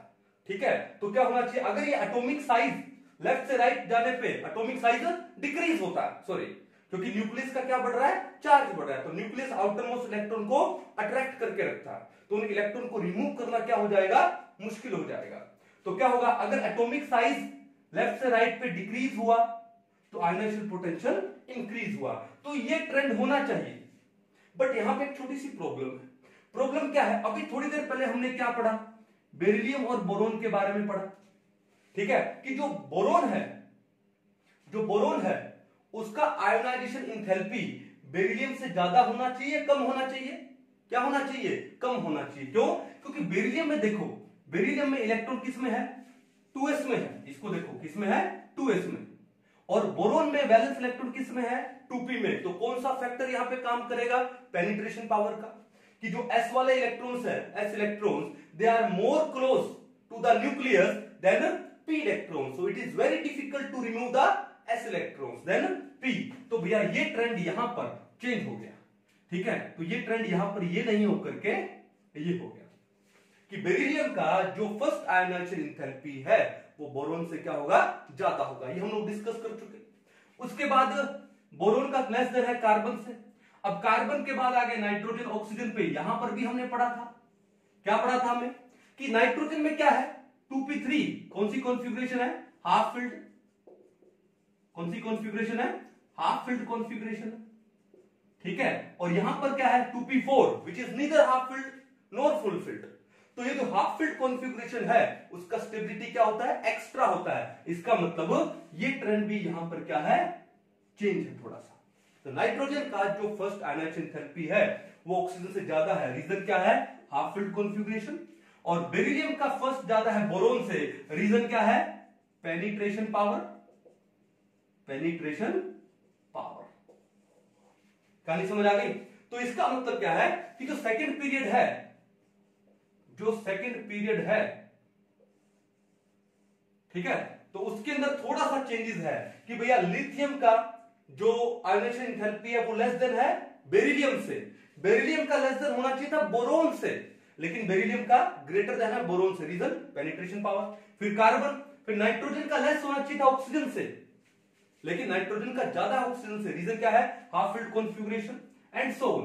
तो इसको याद कैसे रखते हैं, देखो सिंपल सा ट्रेंड में याद रखता हूं। पहले तो कॉन्सेप्ट आपको अच्छे से समझ आ गया, ठीक है। फिर क्या है, आप यहां पे लिथियम से लेके नियोन बना दो। फिर क्या करना आपको कि एक एलिमेंट लो, एक एलिमेंट छोड़ा, उसके बाद जो नेक्स्ट दो एलिमेंट है तो उनका जो ट्रेंड ये आना चाहिए था उसको क्या कर दो, उल्टा कर दो, कर दिया, ठीक है, ले लिया बॉक्स में। फिर उसके बाद एक एलिमेंट छोड़ा, एक एक एलिमेंट छोड़ना है, उस एक एलिमेंट के बाद जो नेक्स्ट दो एलिमेंट आ रहे हैं उनका जो ट्रेंड ये होना चाहिए था उसको हटा के क्या कर दो, ये कर दो, कर दिया, और उसके बाद आगे छेड़ना नहीं, हो गया। सिंपल, याद रखने का तरीका समझ आ गया, कोई दिक्कत नहीं है। तो इसका मतलब क्या है, बेसिकली होना ये चाहिए था कि अलोंग द पीरियड हम लोग जब लेफ्ट से राइट जाते हैं तो साइज क्या होता है, डिक्रीज होता है, और साइज डिक्रीज होने से आयनाइजेशन पोटेंशियल क्या होगा, इंक्रीज होगा, ठीक है, क्योंकि न्यूक्लियस का जेड इफेक्टिव वो बढ़ेगा, ठीक है। वहां से इलेक्ट्रॉन रिमूव करना क्या हो जाएगा, मुश्किल हो जाएगा। लेकिन याद रखना कि बेरिलियम का बोरोन से ज्यादा होता है, रीजन पेनिट्रेशन पावर, नाइट्रोजन का ऑक्सीजन से ज्यादा होता है, रीजन हाफ फिल्ड कॉन्फ़िगरेशन। कोई दिक्कत नहीं, समझ जाओगे। चलो, तो ये तो था अलोंग द पीरियड। उसके बाद हम लोग चलते हैं किसके ऊपर, नंबर 2, क्या, down the group, down the group. चलो ठीक है, अब बात यह है जैसे जैसे हम लोग डाउन द ग्रुप जाएंगे तो क्या होगा, नंबर ऑफ शेल इंक्रीज होता है। नंबर ऑफ शेल इंक्रीज होने से क्या होगा, एटॉमिक साइज बढ़ता है। एटॉमिक साइज क्या होता है, बढ़ता है। और अभी हमने क्या लिखा कि जो आयोनाइजेशन पोटेंशियल है it is inversely proportional to atomic size, लिखा था ना, ठीक है। तो डाउन द ग्रुप चलते हैं। चलो हम लोग कौन सा ले लें, एल्कली मेटल ले लें। एल्कली मेटल में lithium, sodium, potassium, rubidium, caesium. तो हमको पता है कि जैसे जैसे हम लोग लिथियम से सीजियम की ओर जा रहे हैं तो साइज क्या हो रहा है, इंक्रीज हो रहा है। एटॉमिक साइज क्या हो रहा है, इंक्रीज हो रहा है। और एटॉमिक साइज इंक्रीज होने से आयनाइजेशन पोटेंशियल क्या हो जाएगा, डिक्रीज हो जाएगा। आयनाइजेशन पोटेंशियल क्या होगा, डिक्रीज होगा। समझ जाओगे। तो इसका मतलब है कि जो लिथियम है उसका आयनाइजेशन पोटेंशियल ज्यादा है सोडियम से, सोडियम का ज्यादा है पोटेशियम से, पोटेशियम का ज्यादा है रुबिडियम से, रुबिडियम का ज्यादा है किससे, सीजियम से। क्लियर है, सिंपल सा बात था, कोई दिक्कत था ही नहीं। अब एक चीज ध्यान देखो कि पूरी पीरियोडिक टेबल में सबसे ज्यादा आयोनाइजेशन एनर्जी किसका होता है, वो ज्यादा होता है किसका, हीलियम का। किसका ज्यादा होता है, हीलियम का। इंपॉर्टेंट पॉइंट है, देखो ध्यान से, ठीक है।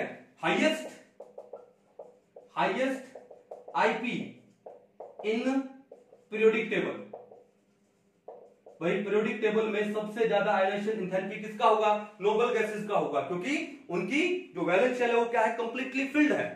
लेकिन नोबल गैसेस में भी सबसे ज्यादा किसका होने वाला है, हीलियम का होने वाला है, 1s2। बहुत सारे रीजन हो गए। क्या रीजन हो गए, पहले तो इसका वैलेंस शेल कंप्लीट है, यानी इसका ड्यूप्लेट कंप्लीट है। दूसरी बात, इलेक्ट्रॉन किस में, एस में है, तो पेनिट्रेशन पावर ज्यादा है। तीसरी बात, एटॉमिक साइज कम है, और एटॉमिक साइज कम होने से, ये कम होने से आईपी क्या होता है, ज्यादा हो जाता है। तो बहुत सारे रीजन है इसके, ठीक है। चलो चौथी बात, यहां पर वो नहीं है क्या, सिग्मा स्क्रीनिंग इफेक्ट नहीं है, क्योंकि इलेक्ट्रॉन तो कौन से, एस वाले ही है, एस के बाद तो कोई और है ही नहीं, ठीक है। तो there are so many reasons कि हीलियम है उसका जो आयोनाइजेशन पोटेंशियल है पूरी पीरियोडिक टेबल में सबसे ज्यादा होता है। चलो पहला पॉइंट तो ये। तो दूसरा पॉइंट कौन सा हो गया, दूसरा पॉइंट ये है कि पूरी पीरियोडिक टेबल में सबसे कम आयोनाइजेशन एंथैल्पी किसका होगा, और वो होगा किसका, सीजियम का, ठीक है। Lowest ionization potential in periodic table, in periodic table. भाई पीरियोडिक टेबल में सबसे कम आयोनाइजेशन एंथैल्पी किसका होगा? जो सबसे लेफ्ट में है पीरियोडिक टेबल के, सबसे लेफ्ट में कौन है? Alkali metal. और एल्कली मेटल में भी जब हम लोग ऊपर से नीचे जाते हैं, डाउन द ग्रुप जाते हैं, तो साइज बढ़ता है। साइज बढ़ने से क्या होगा? आयोनाइजेशन एंथैल्पी कम हो जाएगा। तो lowest ionization potential periodic table में किसका होगा बताओ? ये होगा सीजियम का होगा। और हाईएस्ट किसका है? हाईएस्ट है आपके पास हीलियम का। तो ये दो पॉइंट तो बड़े अच्छे से याद कर लो, क्लियर है, समझ जाओगे। चलो अब सिमिलरली देखो, जैसे हमने ये बात की किसके अंदर? ये हमने बात की एल्कली मेटल्स में, एल्कली मेटल्स में। तो सिमिलरली हम आ जाते हैं किसके अंदर? एल्केलाइन अर्थ मेटल में, alkaline earth metals. Alkaline earth metal में कौन है? Beryllium, magnesium, calcium, strontium, barium. तो भैया सिंपल सी बात है, beryllium, magnesium, calcium, strontium, barium. तो ऊपर से जब नीचे जाएंगे तो साइज इंक्रीज होगा, और साइज इंक्रीज होने से आईपी क्या होगा? डिक्रीज होगा। इसका मतलब क्या है यहां पर भी कि बेरिलियम है उसका आयोनाइजेशन एनर्जी ज्यादा है देन मैग्नीशियम, मैग्नीशियम का कैल्शियम से, कैल्शियम का स्ट्रोंशियम से, और स्ट्रोंशियम का बेरियम से। ठीक है, यहां का भी एक बार मैं लिख देता हूं क्या? लिथियम का ज्यादा है सोडियम से, सोडियम का पोटेशियम, फिर रुबिडियम और सीजियम। कहानी समझ आई कि नहीं आई? अब कहानी में थोड़ा सा ट्विस्ट है मेरे भाई। ट्विस्ट क्या है? सीजियम के बाद कौन आता है? सीजियम के बाद आता है फ्रेंजियम, जो कि रेडियो एक्टिव है। अब देखो, अब फ्रेंजियम का अकॉर्डिंग टू द ट्रेंड जो आयोनाइजेशन एंथैल्पी था वो सीजियम से कम होना चाहिए था, लेकिन जो फ्रेंजियम है उसका आयोनाइजेशन एंथैल्पी सीजियम से क्या है? ज्यादा है भाई। ठीक है, इंपॉर्टेंट पॉइंट कि फ्रेंजियम का आयोनाइजेशन एंथैल्पी सीजियम से ज्यादा है। सिमिलरली बेरियम के बाद कौन आएगा? रेडियम आएगा, वो भी रेडियो एक्टिव है। और रेडियम है उसका ionisation enthalpy according to the trend barium से क्या होना चाहिए? कम होना चाहिए। ठीक है, लेकिन रेडियम का आयोनाइजेशन एंथैल्पी बेरियम से क्या होता है? ज्यादा होता है। बेरियम से क्या होता है? ज्यादा होता है। ठीक है, अब यहां पे ये ट्विस्ट आया, और इसका रीजन क्या होगा सोच के देखो। तो इसका रीजन ये होगा कि सीजियम के बाद जब हम लोग फ्रेंजियम में आते हैं, ठीक है, तो क्या होगा? सीजियम के बाद किस में इलेक्ट्रॉन आएंगे? 4f में इलेक्ट्रॉन आना स्टार्ट हो जाएंगे। किसमें? 4f में, यानी लेंथेनॉइड्स आना स्टार्ट हो जाएंगे। क्या आना स्टार्ट हो जाएंगे? 4f में लेंथेनॉइड्स। और f है, f का सिग्मा क्या होता है? सबसे कम होता है। f का सिग्मा यानी स्क्रीनिंग इफेक्ट सबसे कम होता है, poor shielding of f electrons. तो अगर f का शील्डिंग सबसे कम होगा, पुअर होगा, तो उससे क्या होगा? उससे z इफेक्टिव बढ़ेगा, क्योंकि हमने आपको क्या बताया कि z effective is equal to z minus में सिग्मा। ठीक है, तो f का जो सिग्मा है, f इलेक्ट्रॉन्स का जो सिग्मा है वो क्या है? कम है। ये कम है तो z इफेक्टिव क्या हो गया? ज्यादा हो गया। z इफेक्टिव ज्यादा हो गया तो न्यूक्लियस है अब आउटर मोस्ट इलेक्ट्रॉन्स को अच्छे से क्या करेगा? अट्रैक्ट करेगा, जिससे उसको रिमूव करना, इलेक्ट्रॉन को रिमूव करना क्या हो गया? मुश्किल हो गया। इसी वजह से जो फ्रेंजियम है उसका आयोनाइजेशन एंथैल्पी सीजियम से क्या होता है? ज्यादा हो जाता है। रीजन क्या बता दोगे? Due to the poor shielding of f electrons. तो सीजियम के बाद लेंथेनाइड स्टार्ट होंगे। ठीक है, चलो इसी तरह क्या होगा? यही कहानी कहां पर होगी? यहां पर होगी। ठीक है, कि बेरियम के बाद कौन से स्टार्ट होने वाले हैं? वो f इलेक्ट्रॉन स्टार्ट होने वाले हैं, और f इलेक्ट्रॉन्स का यानी क्या? लेंथेनाइड्स आने वाला है, और वही वो f में जाएगा इलेक्ट्रॉन f सब शेल में। और f का जो क्या होता है? सिग्मा होता है, स्क्रीनिंग इफेक्ट सबसे कम है, पुअर शील्डिंग है, जिससे क्या होगा? z इफेक्टिव बढ़ेगा। z इफेक्टिव बढ़ेगा तो साइज घटेगा, साइज घटेगा तो इलेक्ट्रॉन को रिमूव करना मुश्किल है। ठीक है, तो ये देखा आपने कि ग्रुप 1 में, ग्रुप 2 में यानी एल्कली मेटल में और एल्कलाइन अर्थ मेटल में ही आपके पास यहां पर ये क्या आ गई? दो एक्सेप्शन आ गई। क्या आ गई? दो एक्सेप्शन। तभी तो हम लोग क्या बोलते हैं कि पूरी पीरियोडिक टेबल में सबसे कम आईपी किसका है? सीजियम का है। हमने ये क्यों नहीं बोला कि पूरी पीरियोडिक टेबल में सबसे कम आईपी फ्रेंजियम का, कि फ्रेंजियम तो उसके भी नीचे आता। ठीक है, हमने इसलिए नहीं बोला क्योंकि लेंथेनॉइड कॉन्ट्रैक्शन आ जाता है वहां पर। कहानी समझ जाओगे, कोई दिक्कत नहीं है। ठीक है, तो इसको एक बार अच्छे से नोट डाउन करो, और एक्सेप्शन पढ़ेंगे अभी हम लोग। अब हम लोग चलते हैं किसके ऊपर? ग्रुप 13 पे, यानी पी ब्लॉक एलिमेंट्स में। किसके ऊपर? पी ब्लॉक एलिमेंट्स में। और हम लोग पढ़ने जा रहे हैं किसमें? डाउन द ग्रुप में। किसमें? Down the group. चलो, यानी टॉप से बॉटम। तो पी ब्लॉक एलिमेंट में क्या पढ़े? ग्रुप 13 इंपॉर्टेंट है, most of the time exam में क्वेश्चन आता है। कैसे? ग्रुप 13 में कौन कौन से एलिमेंट है? बोरॉन, एल्यूमिनियम, गैलियम, इंडियम और thallium. Boron, aluminium, gallium, indium और थैलियम। लास्ट में क्या आता है? नियोनियम।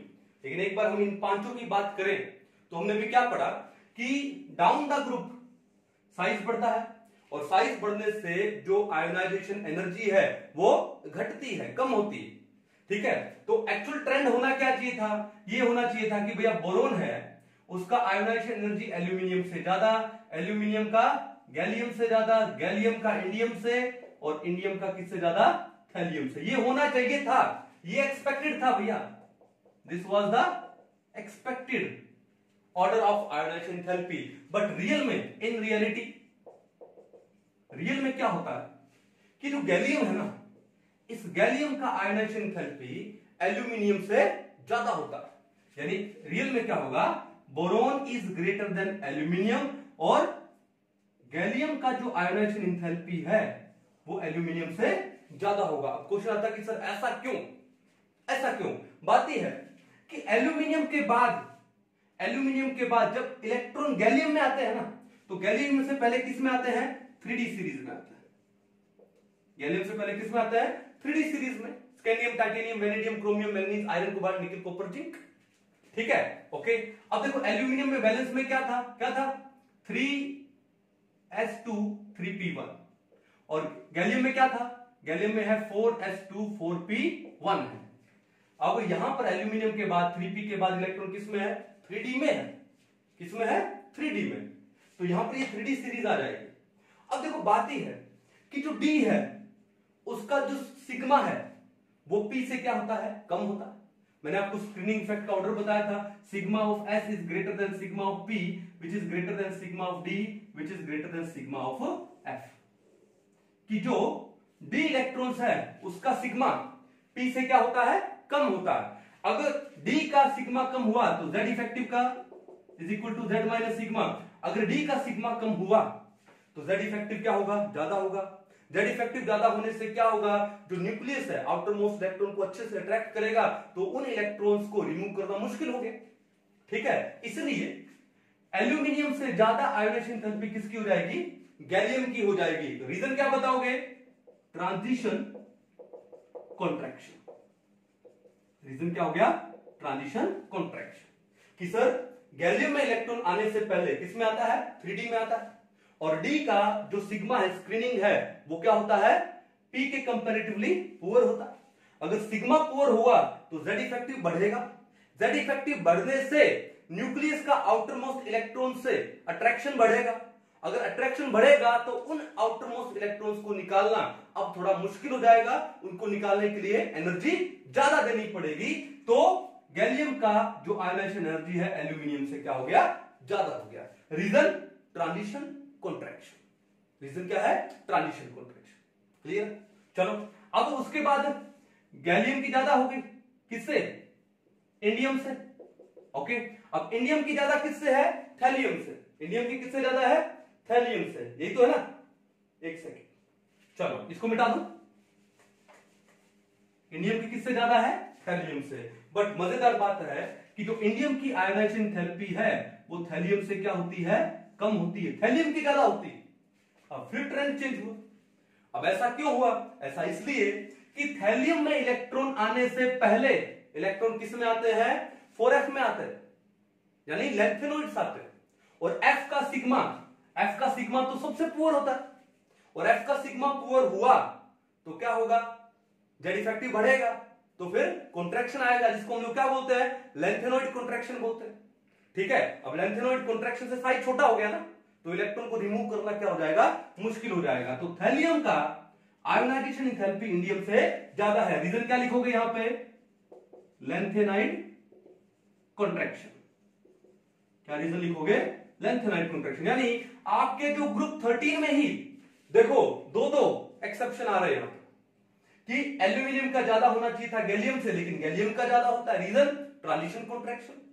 फिर इंडियम का ज्यादा होना चाहिए था थैलियम से, लेकिन इंडियम का कम है थैलियम से, रीजन लैंथेनॉइड कॉन्ट्रैक्शन। ठीक है, अब बात यह है, याद कर लोगे अच्छे से, कोई दिक्कत नहीं। इसको याद करने के मैंने दो सिंपल से ट्रिक बनाए। कैसे बनाए देखो, क्या करना आपको, पहला ट्रिक देखो, ट्रिक नंबर 1 इंपॉर्टेंट है, इसलिए दो ट्रिक बनाने पड़े कि कैसे भी याद हो जाए। पहला देखो क्या है कि बोरोन का ज्यादा है एल्यूमिनियम से। देखो ये साइन पहले इस साइड में, अब इसका अपोजिट कर दो, ये लो। ठीक है, अब इसका फिर अपोजिट कर दो, ये लो। इसका फिर अपोजिट कर दो, ये लो। ये लो, हो गया।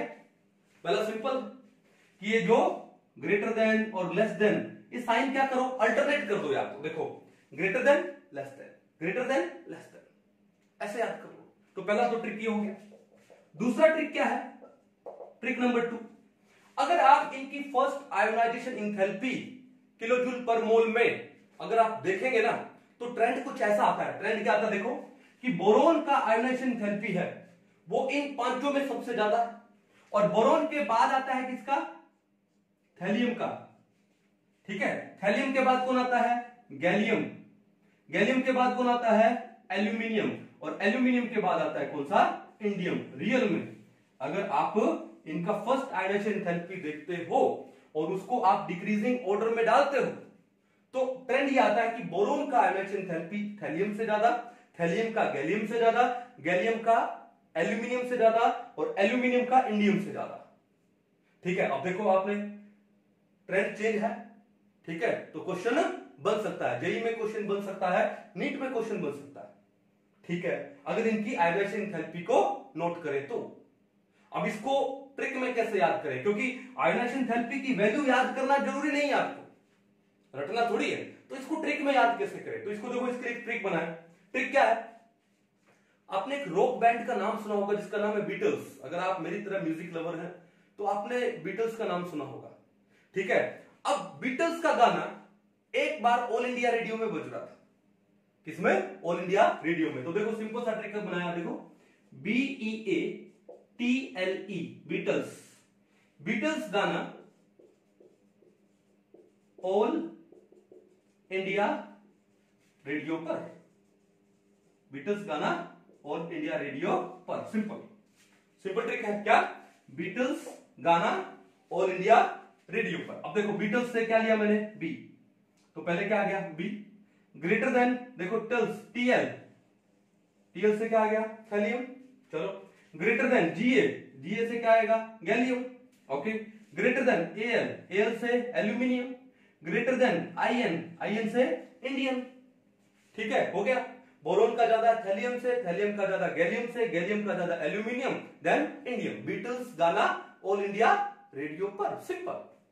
तो ये जो ग्रुप 13 है, उस ग्रुप 13 का ये जो आयोनाइजेशन एनर्जी का जो ट्रेंड है बड़ा इंपॉर्टेंट है। यहाँ पे आपको रीजन पता लगे कि गैलियम का ज्यादा होता है एल्यूमिनियम से ड्यू टू ट्रांजिशन कॉन्ट्रैक्शन, और थैलियम का ज्यादा होता है इंडियम से due to lanthanoid contraction. Clear है, चलो ये है आपका ग्रुप नंबर 13। नोट डाउन करो इसको एक बार, चलिए मिटा दिया जाए। ओके, क्वेश्चन इन्हीं में से ही बनते हैं लगभग। अब देखो ग्रुप 14 क्या है। अब ग्रुप 14 कौन है, कार्बन फैमिली। ग्रुप 14 कौन है, कार्बन फैमिली। देखो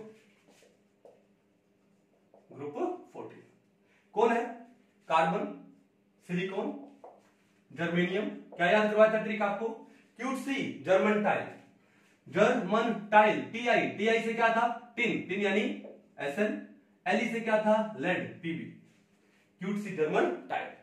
ठीक है, होना क्या चाहिए था कि डाउन द ग्रुप जब जाते हैं, carbon, silicon, German, germanium, germanium के बाद टिन, टिन के बाद लेड, डाउन द जब ग्रुप जाते हैं तो साइज इंक्रीज होता है और आयोनाइजेशन एनर्जी डिक्रीज होती है। ये ट्रेंड था। ठीक है, तो जो कार्बन है उसका आयोनाइजेशन एनर्जी ज्यादा होना चाहिए सिलिकॉन से, सिलिकॉन का ज्यादा होना चाहिए जर्मेनियम से, जर्मेनियम का ज्यादा होना चाहिए टिन से, और टिन का ज्यादा होना चाहिए लेड से। लेकिन यहां पर एक छोटा सा चेंज है। चेंज क्या है कि लेड का आयोनाइजेशन एनर्जी है वो टिन से क्या होता है, ज्यादा होता है। बस ये चेंज है यहां पे कि जो लेड है उसका आयोनाइजेशन एनर्जी टिन से ज्यादा होता है। रीजन क्या दोगे, रीजन वही क्या, लैंथेनाइड कॉन्ट्रैक्शन। कि लेड में इलेक्ट्रॉन आने से पहले, लेड में इलेक्ट्रॉन आने से पहले किसमें आता है, लैंथेनाइड्स में आता है, 4f में आता है। और 4f का जो शील्डिंग है, स्क्रीनिंग है, वो क्या होता है, पुअर होता है, जिससे Z इफेक्टिव बढ़ेगा, Z इफेक्टिव बढ़ने से साइज घटेगा, साइज घटेगा तो आयनाइजेशन एनर्जी बढ़ेगा। तो ये ग्रुप 14 के अंदर एक ये सिंपल सा एक्सेप्शन था, रीजन आपको पता लग गया, क्लियर है। चलो अब उसके बाद आए हम लोग किसके ऊपर, हम लोग आते हैं किसमें, डी ब्लॉक एलिमेंट्स में। तो मैं आपको बता दूं कि जो सबसे ज्यादा वेरिएशन आता है, जो सबसे ज्यादा एक्सेप्शन है किसके, आयोनाइजेशन पोटेंशियल के, वो डी ब्लॉक एलिमेंट्स में ही है, ट्रांजिशन एलिमेंट्स में ही है। ठीक है, तो एक काम करते हैं, पढ़ते हैं हम लोग, ठीक है, किसमें, ट्रांजिशन, इन ट्रांजिशन एलिमेंट्स, इन ट्रांजिशन एलिमेंट्स।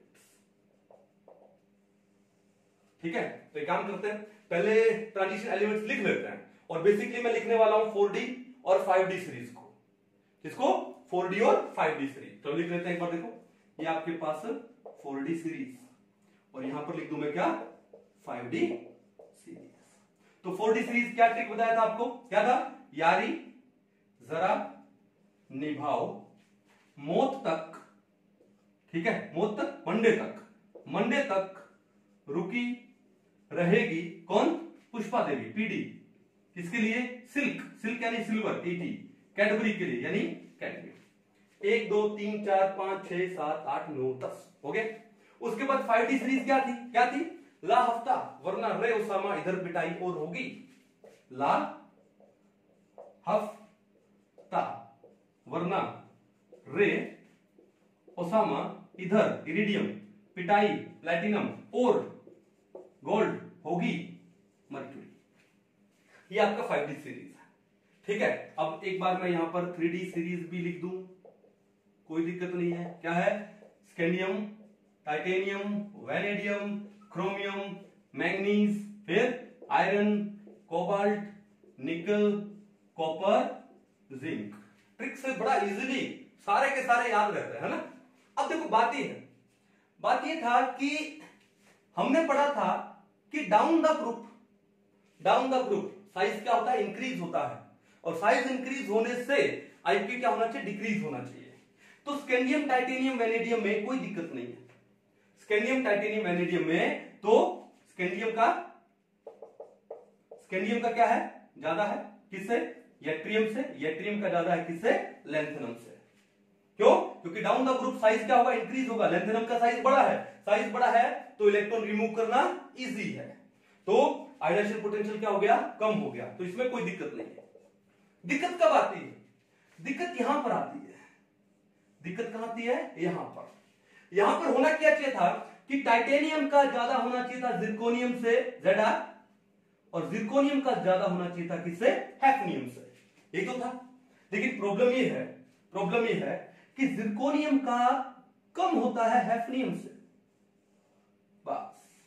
अब ये ऐसा क्यों हुआ, ये इसलिए हुआ कि लैंथेनम के बाद, लैंथेनम कितना है, 57, ठीक है, अब ये हैफनियम कितना है, 72। अब लैंथेनम के बाद कौन आते हैं, 4f वाले, 4f का मतलब लैंथेनाइड्स आते हैं, क्या आते हैं, लैंथेनाइड्स। 14 जो एलिमेंट्स हैं वो लैंथेनाइड्स आते हैं। तो लैंथेनाइड्स का मतलब लास्ट इलेक्ट्रॉन किस में जाएगा, 4f में जाएगा, और 4f का शील्डिंग पुअर होता है, और शील्डिंग पुअर होने से क्या होगा, सिग्मा कम, तो Z इफेक्टिव ज्यादा, क्योंकि Z effective equal to Z minus में सिग्मा, सिग्मा कम हुआ तो Z इफेक्टिव ज्यादा, वो ज्यादा होने से क्या होगा, अब न्यूक्लियस आउटर मोस्ट इलेक्ट्रॉन को अट्रैक्ट करेगा, साइज कॉन्ट्रैक्ट हो जाएगा, और साइज कॉन्ट्रैक्ट होने से, साइज कम होने से, साइज डिक्रीज होने से इलेक्ट्रॉन का रिमूवल टफ हो जाएगा, तो आयनाइजेशन एनर्जी बढ़ गई। तो भैया हैफनियम है, उसमें इलेक्ट्रॉन रिमूव करना एज कंपेयर टू जिरकोनियम थोड़ा सा टफ है, इसलिए हैफनियम का, इसलिए ये TF क्या लिखा है, HF, इसलिए जो हैफनियम है उसका आयनाइजेशन एनर्जी जिरकोनियम से क्या है, ज्यादा होता है। रीजन क्या दे दोगे आप लोग, लैंथेनॉइड कॉन्ट्रैक्शन। क्या रीजन दे दोगे, लैंथेनॉइड कॉन्ट्रैक्शन, सिंपल है। सिमिलरली देखो यहां पर, अब ट्रेंड सब में, अब देखो इसको तो याद करने की जरूरत है नहीं, सब में अब यही ट्रेंड होने वाला है। क्या ट्रेंड होने वाला है कि जो टेंटेलम है उसका आयनाइजेशन एंथैल्पी नायोबियम से क्या है, ज्यादा है। मैं ऐसे लिख दूं, टेंटेनम का नियोबियम से ज्यादा, तो मैं डायरेक्ट लिखता हूं नियोबियम का लेस देन है टेंटेनम। रीजन क्या दोगे, लैंथेनाइड कॉन्ट्रैक्शन। उसके बाद फिर आगे चलते हैं, इसमें भी प्रॉब्लम है कि जो टंगस्टन है, टंगस्टन उसका मोलिब्डेनम से ज्यादा, या फिर मोलिब्डेनम का टंगस्टन से कम, फिर टेक्नीशियम का रिनियम से कम, ओके, फिर रुदिनियम का इरिडियम से कम, रोडियम का इरिडियम से कम। ओ रोडियम से पहले कौन है, रुदिनियम है, चलो रुदिनियम लिख दो पहले। तो रुदिनियम का किससे कम, ऑस्मियम से कम, ठीक है। और उसके बाद कौन आएगा, और आते हैं, ओके, रुदिनियम के बाद रोडियम का कम हो जाएगा किससे, इरिडियम से। फिर पैलेडियम का कम हो जाएगा किससे, प्लैटिनम से। सिल्वर का कम हो जाएगा किससे, गोल्ड से। और लास्ट में कैडमियम का कम है किससे, मरकुरी से। मरकुरी का जहां तक मुझे याद है 1000.7 किलो जूल पर मोल कुछ है, कितना है, 1000.7 किलो जूल पर मोल। तो आपने एक चीज देखा कि डी ब्लॉक में सबसे ज्यादा एक्सेप्शन है भाई, यानी ऊपर से नीचे आने पे आयोनाइजेशन एंथैल्पी कम होनी चाहिए थी, लेकिन यहां पे तो ऊपर से नीचे आ रहे हैं तो आयोनाइजेशन एंथैल्पी क्या हो रही है, बढ़ रही है, सबकी बढ़ रही है यहां पे, सिर्फ इसको छोड़ के, ठीक है। यहां स्कैंडियम की ज्यादा, यट्रियम से, यट्रियम की ज्यादा लैंथेनम से। कर पाओगे? और इन सब का रीजन क्या दोगे आप, रीजन एक ही, क्या, ये आपके पास लैंथेनॉइड कॉन्ट्रैक्शन। रीजन क्या है, लैंथेनॉइड कॉन्ट्रैक्शन। तो जो सबसे ज्यादा वेरिएशन है वो किसमें है, 3D से, इसमें ट्रांजिशन एलिमेंट्स में है, डी ब्लॉक एलिमेंट्स में है, ओके। तो 4D से जब आप 5D जाते हो, शायद क्या होना चाहिए, आयनाइजेशन पोटेंशियल डिक्रीज होना चाहिए, बट आयनाइजेशन पोटेंशियल क्या होता है, इंक्रीज होता है। रीजन क्या है, लैंथेनाइड कॉन्ट्रैक्शन। क्लियर है? तो आई थिंक जिस हिसाब से हमने किया है इसको, उसको याद रखना बड़ा इजी है मेरे ख्याल से, है ना। इसमें तो कोई ट्रिक की जरूरत नहीं है, आपको कॉन्सेप्ट समझ में आ गया। और सब में ऐसा तो नहीं है एक में ज्यादा एक में कम, ऐसा नहीं है। तो सब में फोर्थ से जब फिफ्थ ट्रांजिशन एलिमेंट सीरीज में जाओगे तो साइज क्या है, साइज डिक्रीज हो जाता है ड्यू टू लैंथेनाइड कॉन्ट्रैक्शन। तो आयनाइजेशन एनर्जी क्या हो जाएगी, इंक्रीज हो जाएगी। क्लियर? इसको एक बार अच्छे से नोट डाउन करो। अभी जो नेक्स्ट है वो क्या है, एप्लीकेशंस ऑफ आयोनाइजेशन पोटेंशियल। एक एक करके सारे के सारे एप्लीकेशन हम लोग स्टडी करें। Application of ionization potential, IP, ठीक है। तो देखो ध्यान से, नंबर 1, देखो सिंपल सी बात है, मैंने आपको क्या बोला कि पूरी पीरियोडिक टेबल में सबसे कम आयोनाइजेशन एनर्जी किसकी होती है, सीजियम की। और सीजियम क्या, एक मेटल। तो सिंपल सी बात है कि जो मेटल्स होती है उनकी आयोनाइजेशन एनर्जी कम होती है, और सबसे ज्यादा आयोनाइजेशन एंथैल्पी किसकी है पूरी पीरियोडिक टेबल में, हीलियम। अब हीलियम क्या है, एक नॉन मेटल है, तो नॉन मेटल्स की आयोनाइजेशन एंथैल्पी क्या होती है, ज्यादा होती है। कहने का मतलब क्या है कि जो आयोनाइजेशन पोटेंशियल है, IP, it is inversely proportional to metallic character. ये मेटेलिक कैरेक्टर के क्या है, इनवर्सली प्रोपोर्शनल है। It is inversely proportional to metallic character. यानी जो मेटल्स होते हैं, अगर मेटेलिक कैरेक्टर है, मेटेलिक कैरेक्टर है, ज्यादा है, तो आईपी क्या होगा, अगर मेटेलिक कैरेक्टर ये ज्यादा होगा तो आयनाइजेशन पोटेंशियल क्या है, कम। मेटेलिक कैरेक्टर जैसे मेटल्स ले लो ना, सोडियम ले लो, पोटेशियम ले लो, रुबिडियम ले लो, सीजियम ले लो, मेटेलिक कैरेक्टर ज्यादा है इनमें, तो आयनाइजेशन पोटेंशियल क्या हो जाएगा, इनका कम हो जाएगा।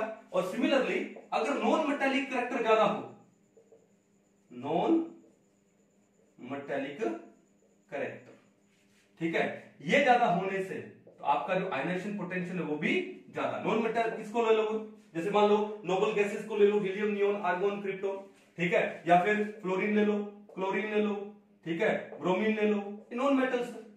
तो हमको क्या चीज पता लगी कि अगर आयनाइजेशन पोटेंशियल कम होता है तो इसका मतलब मेटेलिक कैरेक्टर ज्यादा है, और अगर आयनाइजेशन पोटेंशियल ज्यादा है इसका मतलब नॉन मेटेलिक कैरेक्टर ज्यादा है, या फिर मेटेलिक कैरेक्टर क्या हुआ, कम हुआ। कहानी समझ गए? तो क्या हुआ कि जो आयोनाइजेशन पोटेंशियल है इनवर्सली प्रोपोर्शनल है किसके, मेटेलिक कैरेक्टर के। तो पहला तो ये हो गया, ठीक है, ओके। अब दूसरा पॉइंट कौन सा ले मेटेलिक कैरेक्टर के बाद,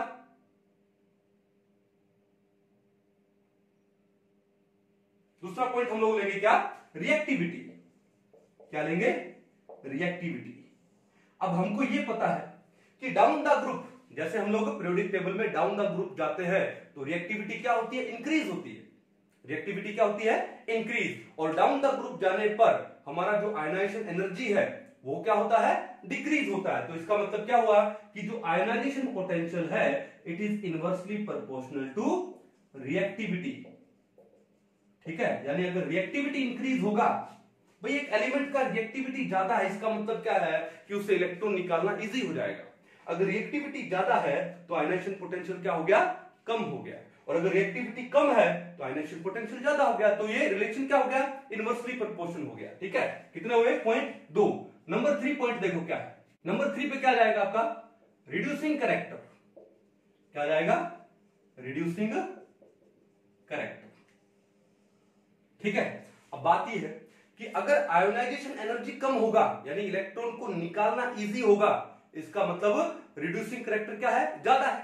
रिड्यूसिंग कैरेक्टर कब होता है, जब इलेक्ट्रॉन क्या है, जल्दी से लूज हो जाए, अवेलेबिलिटी ऑफ इलेक्ट्रॉन इजी हो जाए। और इलेक्ट्रॉन जल्दी से लूज होने का मतलब क्या हुआ कि उसका आयोनाइजेशन एनर्जी कम है। तो हमारे पास क्या रिलेशन आया कि जो आयोनाइजेशन पोटेंशियल है it is inversely proportional to reducing character, ठीक है। अगर आयोनाइजेशन एनर्जी ज्यादा होगा तो रिड्यूसिंग कैरेक्टर कम होगा, और अगर आयोनाइजेशन एनर्जी कम होगा तो रिड्यूसिंग कैरेक्टर क्या होने वाला है, ज्यादा होने वाला है। चलो कुछ एक एग्जांपल लेते हैं, एग्जांपल, ठीक है। जैसे मान लो हम लोग एल्कली मेटल्स को ले लें, किसमें, गैसियस स्टेट में। पहले लोग देखो इन गैसियस स्टेट।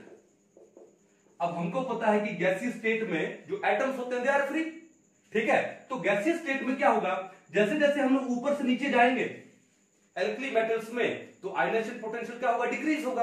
अगर आयनाइजेशन पोटेंशियल डिक्रीज होने वाला है तो रिड्यूसिंग कैरेक्टर इंक्रीज होने वाला है, ठीक है। इसका मतलब lithium, sodium, potassium, rubidium, caesium. तो सीजियम का रिड्यूसिंग कैरेक्टर ज्यादा होना चाहिए क्योंकि उसका आयनाइजेशन एनर्जी पीरियोडिक टेबल में भी सबसे कम होता है, ठीक है। Then rubidium, then potassium, then sodium. ये किस में लिया हम लोगों ने, गैसियस स्टेट में। तो गैसियस स्टेट में अगर मैं एल्कली मेटल्स की बात करूं तो caesium is more reducing than rubidium, which is more reducing than potassium, which is more reducing than sodium, and which is more reducing than lithium, ठीक है। क्योंकि सीजियम का आयनाइजेशन एनर्जी सबसे कम है तो रिड्यूसिंग कैरेक्टर ज्यादा है, और लिथियम का आयनाइजेशन एनर्जी इनमें से सबसे ज्यादा है तो उसका रिड्यूसिंग कैरेक्टर इन पांचों में सबसे कम है। किसमें, गैसियस स्टेट में।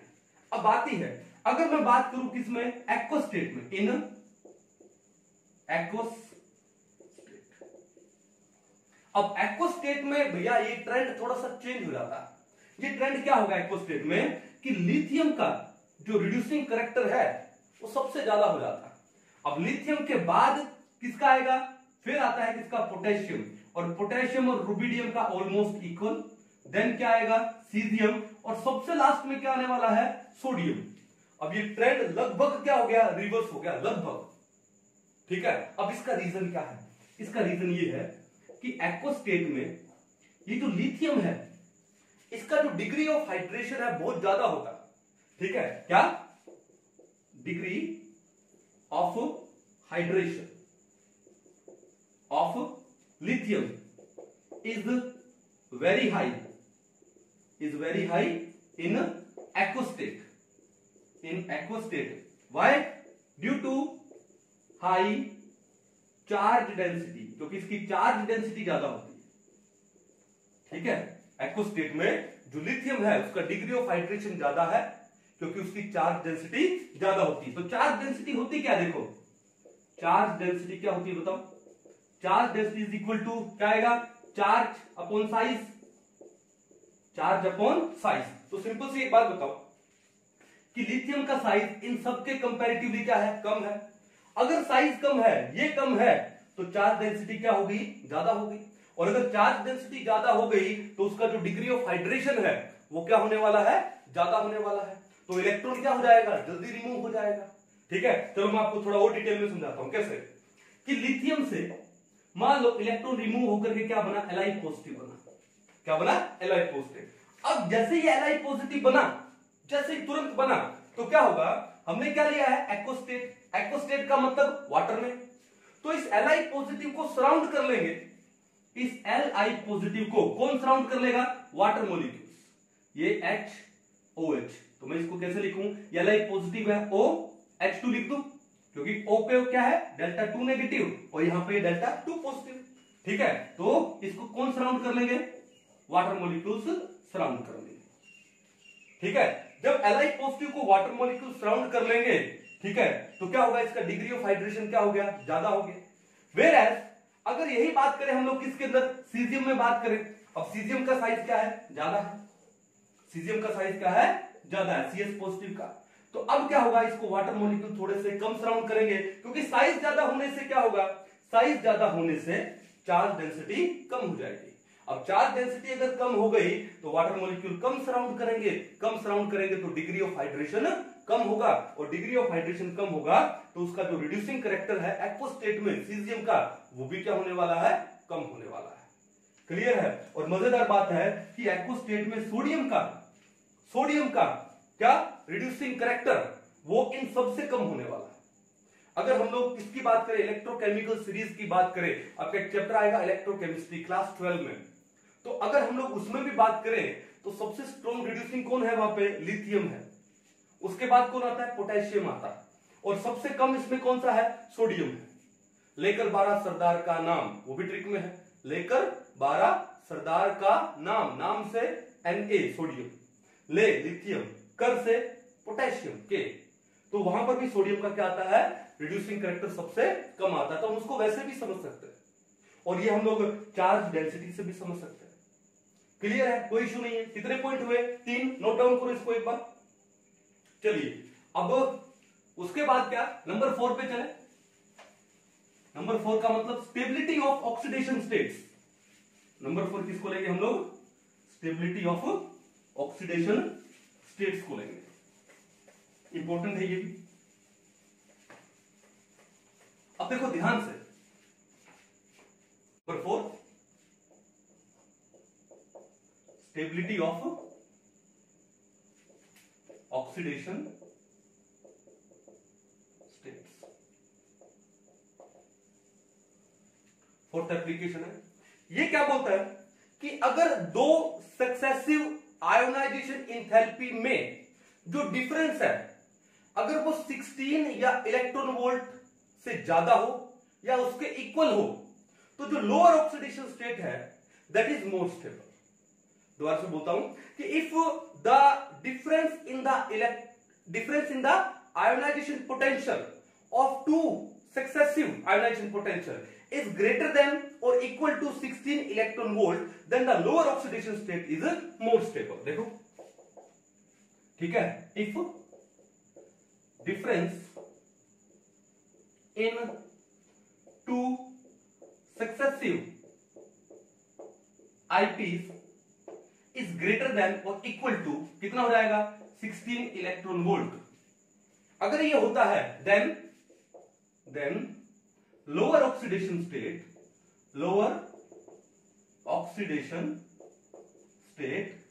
is more stable, क्लियर है। एग्जांपल लेते हैं, चलो देखो, फॉर एग्जांपल मान लो सोडियम था, उससे एक इलेक्ट्रॉन निकाला तो क्या बना, Na पॉजिटिव, तो Na पॉजिटिव है तो ये इसका क्या होगा, IE1 आयोनाइजेशन एंथैल्पी 1। फिर Na पॉजिटिव से आप एक इलेक्ट्रॉन और निकालिए, क्या बनाओगे, Na+2, तो क्या आएगा, IE2 आयोनाइजेशन एंथैल्पी 2। तो ये दो सक्सेसिव आयोनाइजेशन एनर्जी हो गई। अब देखो बात यह है कि यहां पे जो डिफरेंस है वो आता है 42.7 इलेक्ट्रॉन वोल्ट, जो कि बहुत ज्यादा है।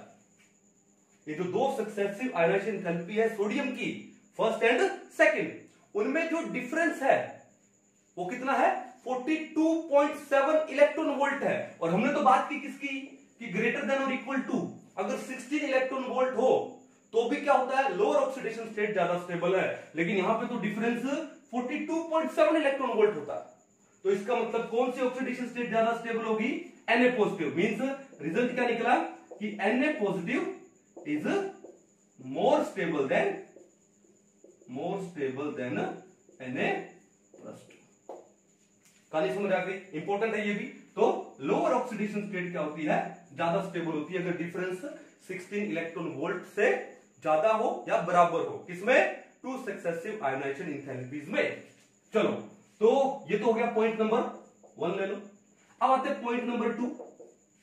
ये कहते हैं कि अगर टू सक्सेसिव आयोनाइजेशन एंथैल्पी में डिफरेंस लेस देन और इक्वल टू 11 इलेक्ट्रॉन वोल्ट हो, तो जो हायर ऑक्सीडेशन स्टेट होती है वो ज्यादा स्टेबल होती है। देखो क्या है, इफ डिफरेंस बिटवीन, या डिफरेंस बिटवीन ले लो, डिफरेंस बिटवीन टू सक्सेसिव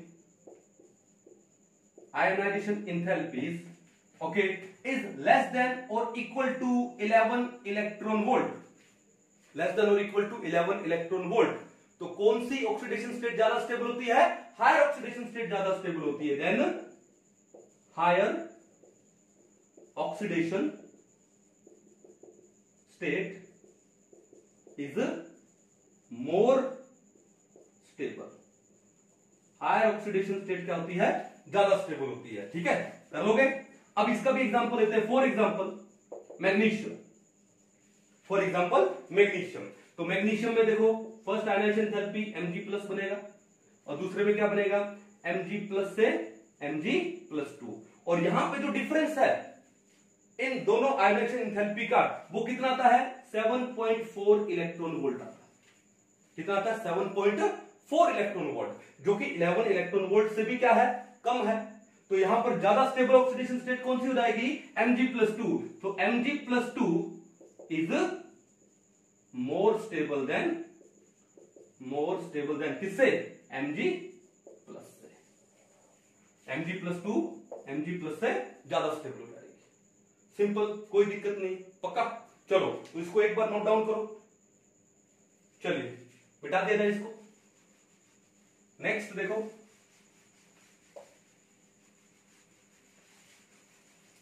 हाँ जी, नेक्स्ट देखो पॉइंट नंबर 3।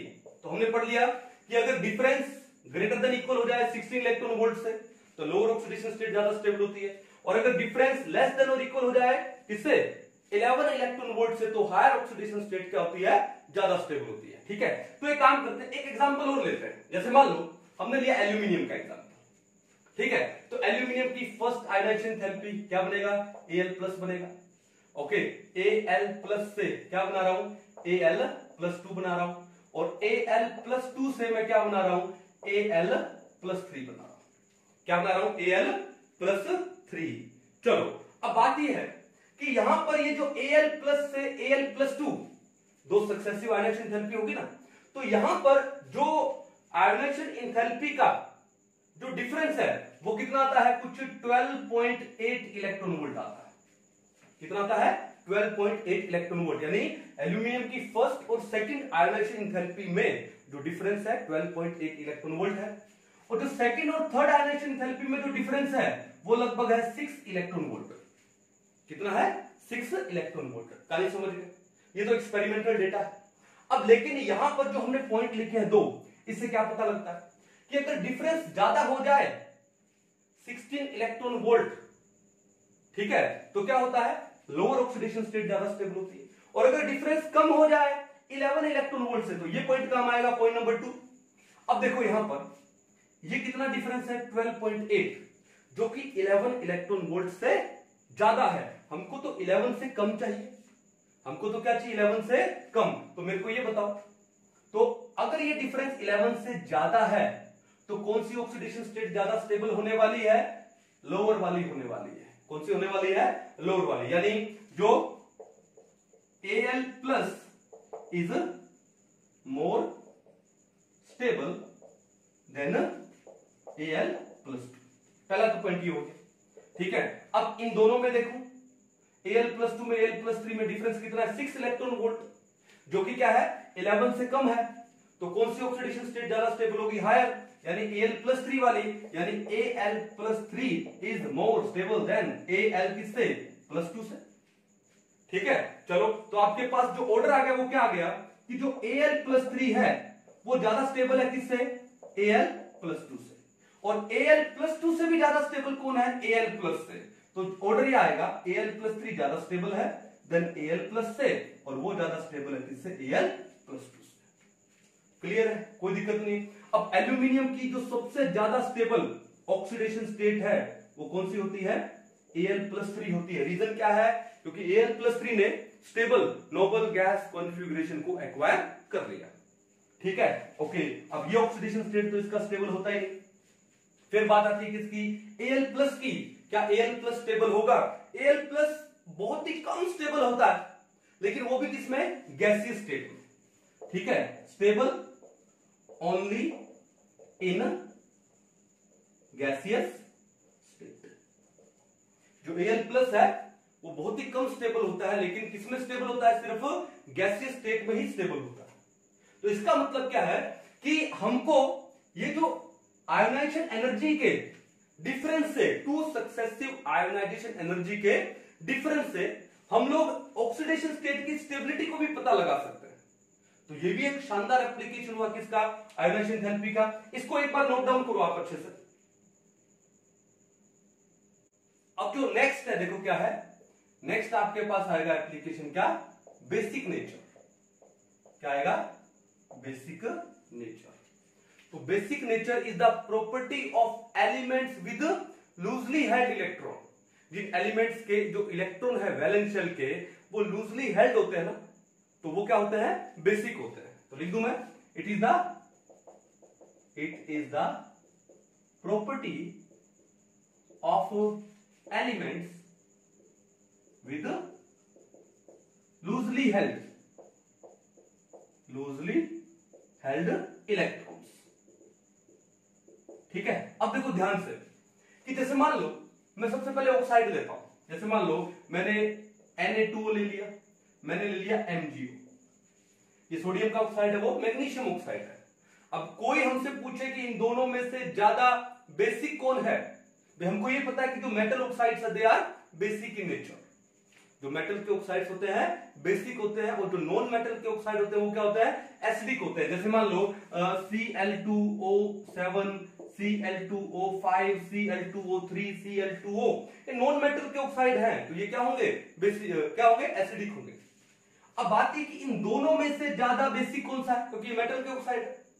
तो ऐसा था कि मैग्नीशियम के पास वैलेंस में कितने इलेक्ट्रॉन थे, 2 थे, और सोडियम के पास वैलेंस में कितना इलेक्ट्रॉन था, 1 था। कितना था, 1। यानी ये है 281 कॉन्फ़िगरेशन, और मैग्नीशियम का है 282 है। अब देखो सोडियम का ये जो इलेक्ट्रॉन है वो क्या है, लूजली हेल्ड है। क्यों, ये इलेक्ट्रॉन जाएगा तभी तो वो क्या एक्वायर करेगा, नोबल गैस कॉन्फ़िगरेशन एक्वायर करेगा, विच इज मोर स्टेबल। तो ये इलेक्ट्रॉन का निकलना बड़ा इजी है। तो सोडियम का जो वैलेंस इलेक्ट्रॉन है दैट इज लूजली हेल्ड, लेकिन मैग्नीशियम में इलेक्ट्रॉन कितने वैलेंस में, 2, यानी 3s2 में ये लूजली हेल्ड नहीं है। तो अगर लूजली हेल्ड इलेक्ट्रॉन है तो क्या मतलब, वो ज्यादा बेसिक होगा। तो इस ऑक्साइड का नेचर क्या हो गया, बेसिक। तो sodium oxide is more basic than magnesium oxide, because sodium का जो वैलेंस इलेक्ट्रॉन है that is loosely held. Clear है। सिमिलरली देखो, मान लो इसका बेस बना दे NaOH और मैग्नीशियम का बेस बना दे मैग्नीशियम हाइड्रोक्साइड, सेम कहानी आ जाएगी। लूजली हेल्ड इलेक्ट्रॉन है तो sodium hydroxide is more basic than magnesium hydroxide. Clear है। अब देखो मान लो ऐसा काम करें कि हम लोग ये एल्कली मेटल में टॉप टू बॉटम जाए और उनके हम लोग क्या ले लें, ऑक्साइड। जैसे मान लो lithium, sodium, potassium, rubidium, caesium. Francium की बात क्यों नहीं करते, क्योंकि वो रेडियो एक्टिव है, और रेडियो एक्टिव एलिमेंट्स के बारे में इंफॉर्मेशन थोड़ी सी कम होती है। क्लियर है। चलो अब इनके हमने क्या बना दिया, ऑक्साइड बना दिए। तो क्या, Li2O, Na2O, K2O, Rb2O, CS2O। तो मुझे बताओ कि टॉप से बॉटम जाने पर आयोनाइजेशन एनर्जी क्या होती है, कम होती है, यानी इलेक्ट्रॉन को रिमूव करना इजी है क्योंकि साइज बढ़ता है। तो सीजियम का आयोनाइजेशन एनर्जी कम है, तो आयोनाइजेशन एनर्जी कम है तो इसका मतलब सीजियम का जो वैलेंस इलेक्ट्रॉन है दैट इज लूजली हेल्ड। तो इसका मतलब सीजियम ऑक्साइड है वो क्या हो जाएगा, बेसिक हो जाएगा। क्या हो जाएगा, बेसिक। तो अगर मैं बेसिक कैरेक्टर की बात करूं यहां पे, तो caesium oxide is more basic than rubidium oxide, which is more basic than potassium oxide, which is more basic than sodium oxide, more basic than lithium oxide. तो इसका मतलब एक रिलेशन आ गया यहां पर, क्या कि जो आयनाइजेशन एनर्जी है it is inversely proportional to basic nature.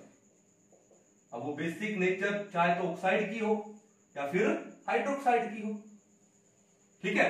Okay, तो अगर आयनाइजेशन एनर्जी ज्यादा तो बेसिक नेचर कम। जैसे सीजियम का आयनाइजेशन एनर्जी कम होता है, आयनाइजेशन एनर्जी कम होता है तो बेसिक नेचर क्या हो जाएगा, ज्यादा हो जाएगा। क्लियर है, कोई इशू नहीं, ठीक है। नोट करो इसको एक बार। चलिए इसको मिटा दिया जाए। अब नेक्स्ट क्या है, to determine the number of valence electron. बड़ा इंपॉर्टेंट पॉइंट है भैया, क्वेश्चन हो सकता है इसके अंदर भी। टू डिटरमाइन द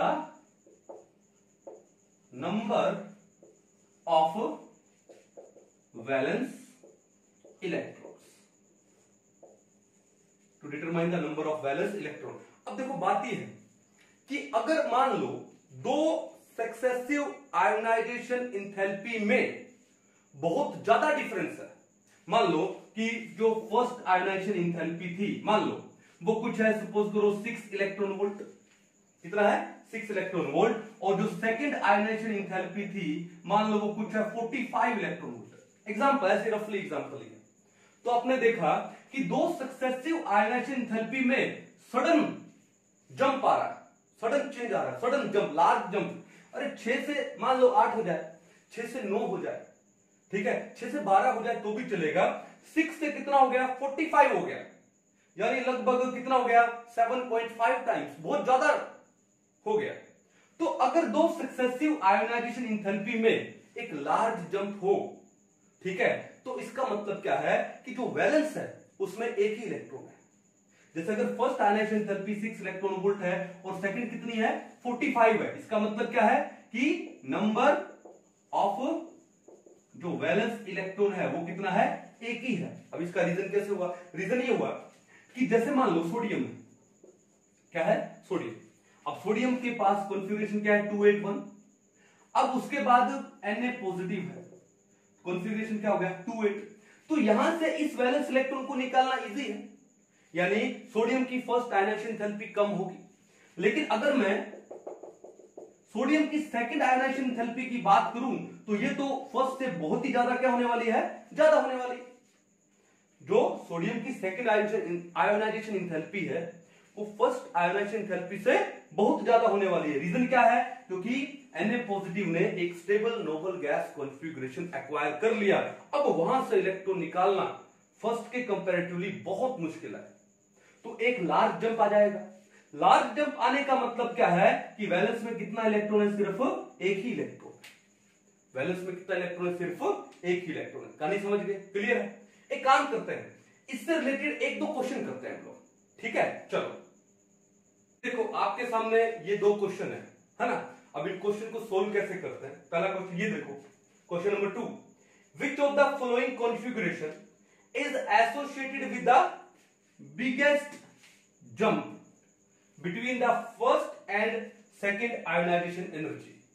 देखो जब भी आपको लार्जेस्ट जंप बोले, बिगेस्ट जंप बोले या फिर सडन जंप बोले, ओके, तो आपको दो आयोनाइजेशन एनर्जी तो देगा सक्सेसिव।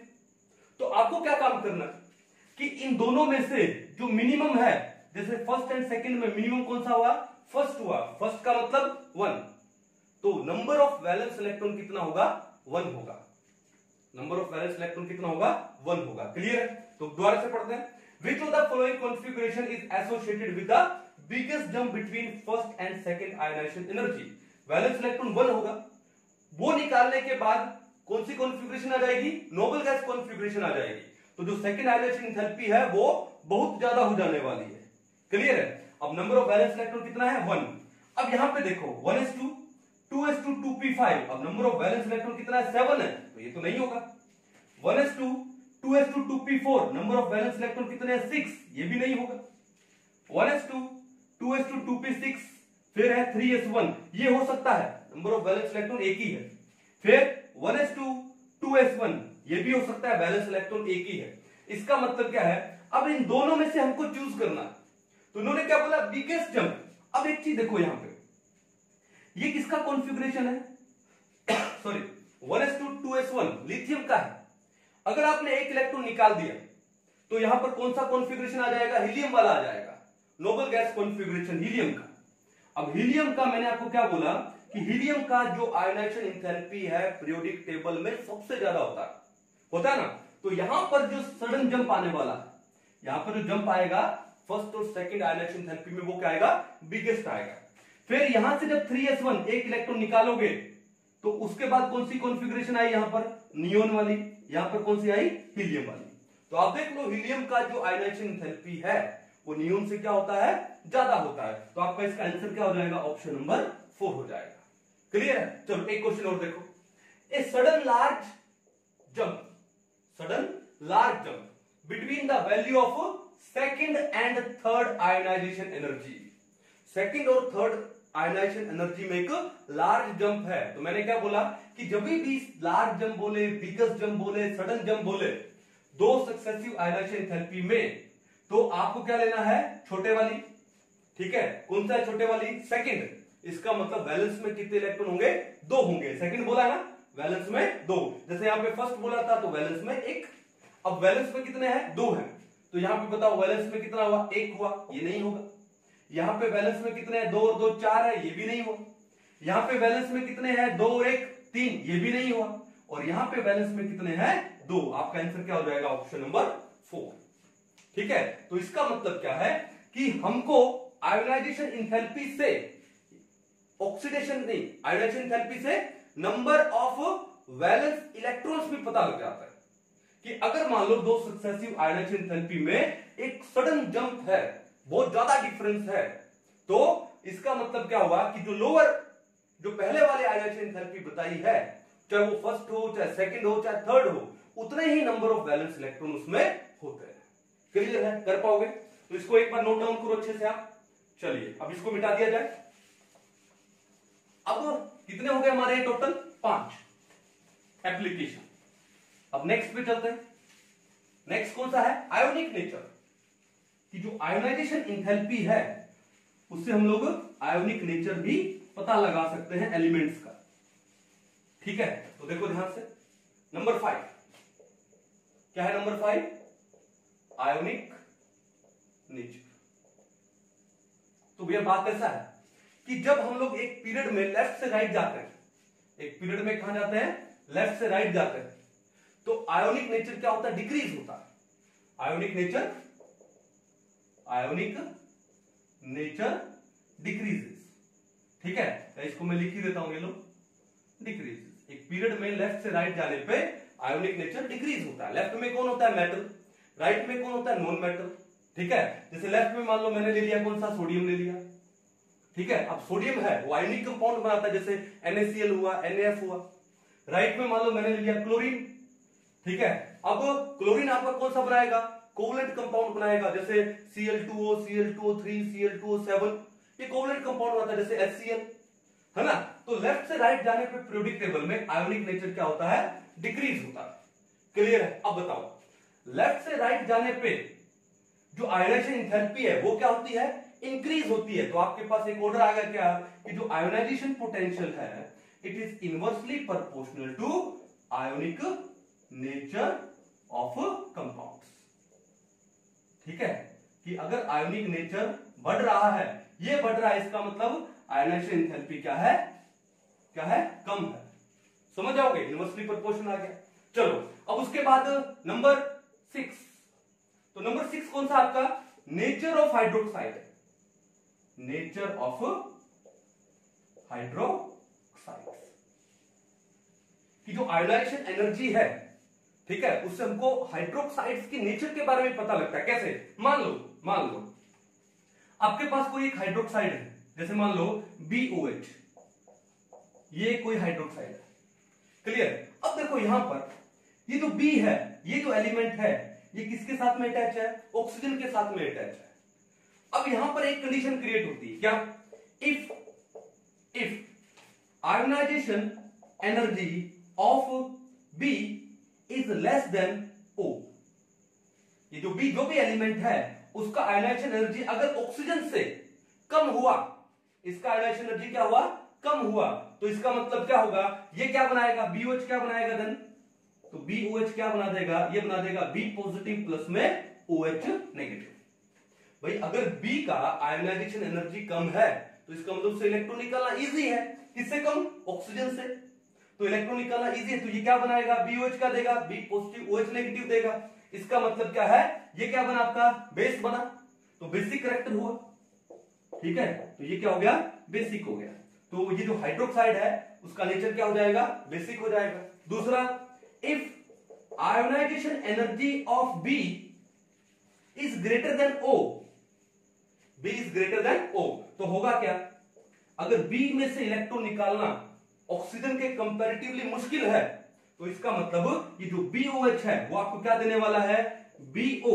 भाई BO क्या बन जाएगा? नेगेटिव प्लस में H पॉजिटिव, क्योंकि बी में से इलेक्ट्रॉन निकालना ऑक्सीजन के कंपैरेटिवली क्या है? मुश्किल है। तो फिर कौन सा बॉन्ड टूटेगा? O और H का बॉन्ड टूटेगा, तो आपको मिलेगा BO नेगेटिव प्लस में H पॉजिटिव। तो आपका ये जो हाइड्रोक्साइड है उसका नेचर क्या हो गया? एसिडिक हो गया। जो H पॉजिटिव देते हैं वो क्या हो गया? एसिडिक। क्या हो गया? एसिडिक हो गया। जैसे एग्जांपल लेते हैं, मान लो ऊपर वाले में एग्जांपल क्या ले लें? फॉर एग्जांपल NaOH ले लो। ठीक है, हमको पता है कि जो सोडियम है उसका आयोनाइजेशन एनर्जी ऑक्सीजन से क्या है? कम है, तो इसका मतलब ये डिसोसिएट होके क्या देगा? Na पॉजिटिव प्लस में OH नेगेटिव। क्या है ये? बेसिक नेचर का है। क्या है ये? बेसिक नेचर का। सिमिलरली मान लो कि मैंने यहां पे ले लिया क्लोरीन, यहां पे मैंने क्या ले लिया? Chlorine, ClOH। ठीक है, अब क्लोरीन का जो आयोनाइजेशन इंथैल्पी है वो ऑक्सीजन के कंपेरेबल है। ठीक है, तो फिर यहां से कौन आएगा? H आएगा, तो हमको क्या मिलेगा यहाँ पे? ClO नेगेटिव प्लस में H पॉजिटिव। तो ये क्या हो गया? आपका एसिडिक हो गया। क्या हो गया? एसिडिक। इस ClOH को हम लोग क्या बोलते हैं? Hypochlorous acid. क्या बोलते हैं इसको? Hypochlorous acid. और NH को क्या बोलते हैं? Sodium hydroxide. तो ये जो सोडियम हाइड्रोक्साइड है ये क्या है? बेसिक है। और मान लो ये क्लोरीन का हाइड्रोक्साइड हो गया एक तरह से, इसको हम लोग क्या बोलते हैं? ऑक्सी एसिड बोलते हैं वैसे। ठीक है, तो ये क्या है? एसिडिक नेचर का। क्लियर है? तो हमको नेचर ऑफ हाइड्रोक्साइड भी पता लगती है। तो देखो हमने आज क्या पढ़ा? हमने आज पढ़ा क्या? आयोनाइजेशन पोटेंशियल के बारे में बेसिक इंफॉर्मेशन लिया। फिर हमने क्या पढ़ा? फैक्टर्स अफेक्टिंग आयोनाइजेशन पोटेंशियल पढ़े। हमने बहुत सारे इसके एक्सेप्शन पढ़े, और most of the time exam में क्वेश्चन किसके ऊपर आता है? एक्सेप्शन पे आता है। जैसे वो ग्रुप नंबर 13 का एक्सेप्शन शानदार था। क्या था? बीटल्स का गाना ऑल इंडिया रेडियो पर। ठीक है, चलो उसके बाद हमने क्या पढ़े? कुछ एक एप्लीकेशन पढ़े किसके? आयोनाइजेशन इंथैल्पी के। तो आई होप आज का लेक्चर आपको अच्छे से समझ आया होगा, है ना? तो पढ़ते रहिए, मस्त रहिए, बिंदास रहिए। मिलते हैं नेक्स्ट लेक्चर में, तब तक के लिए थैंक यू।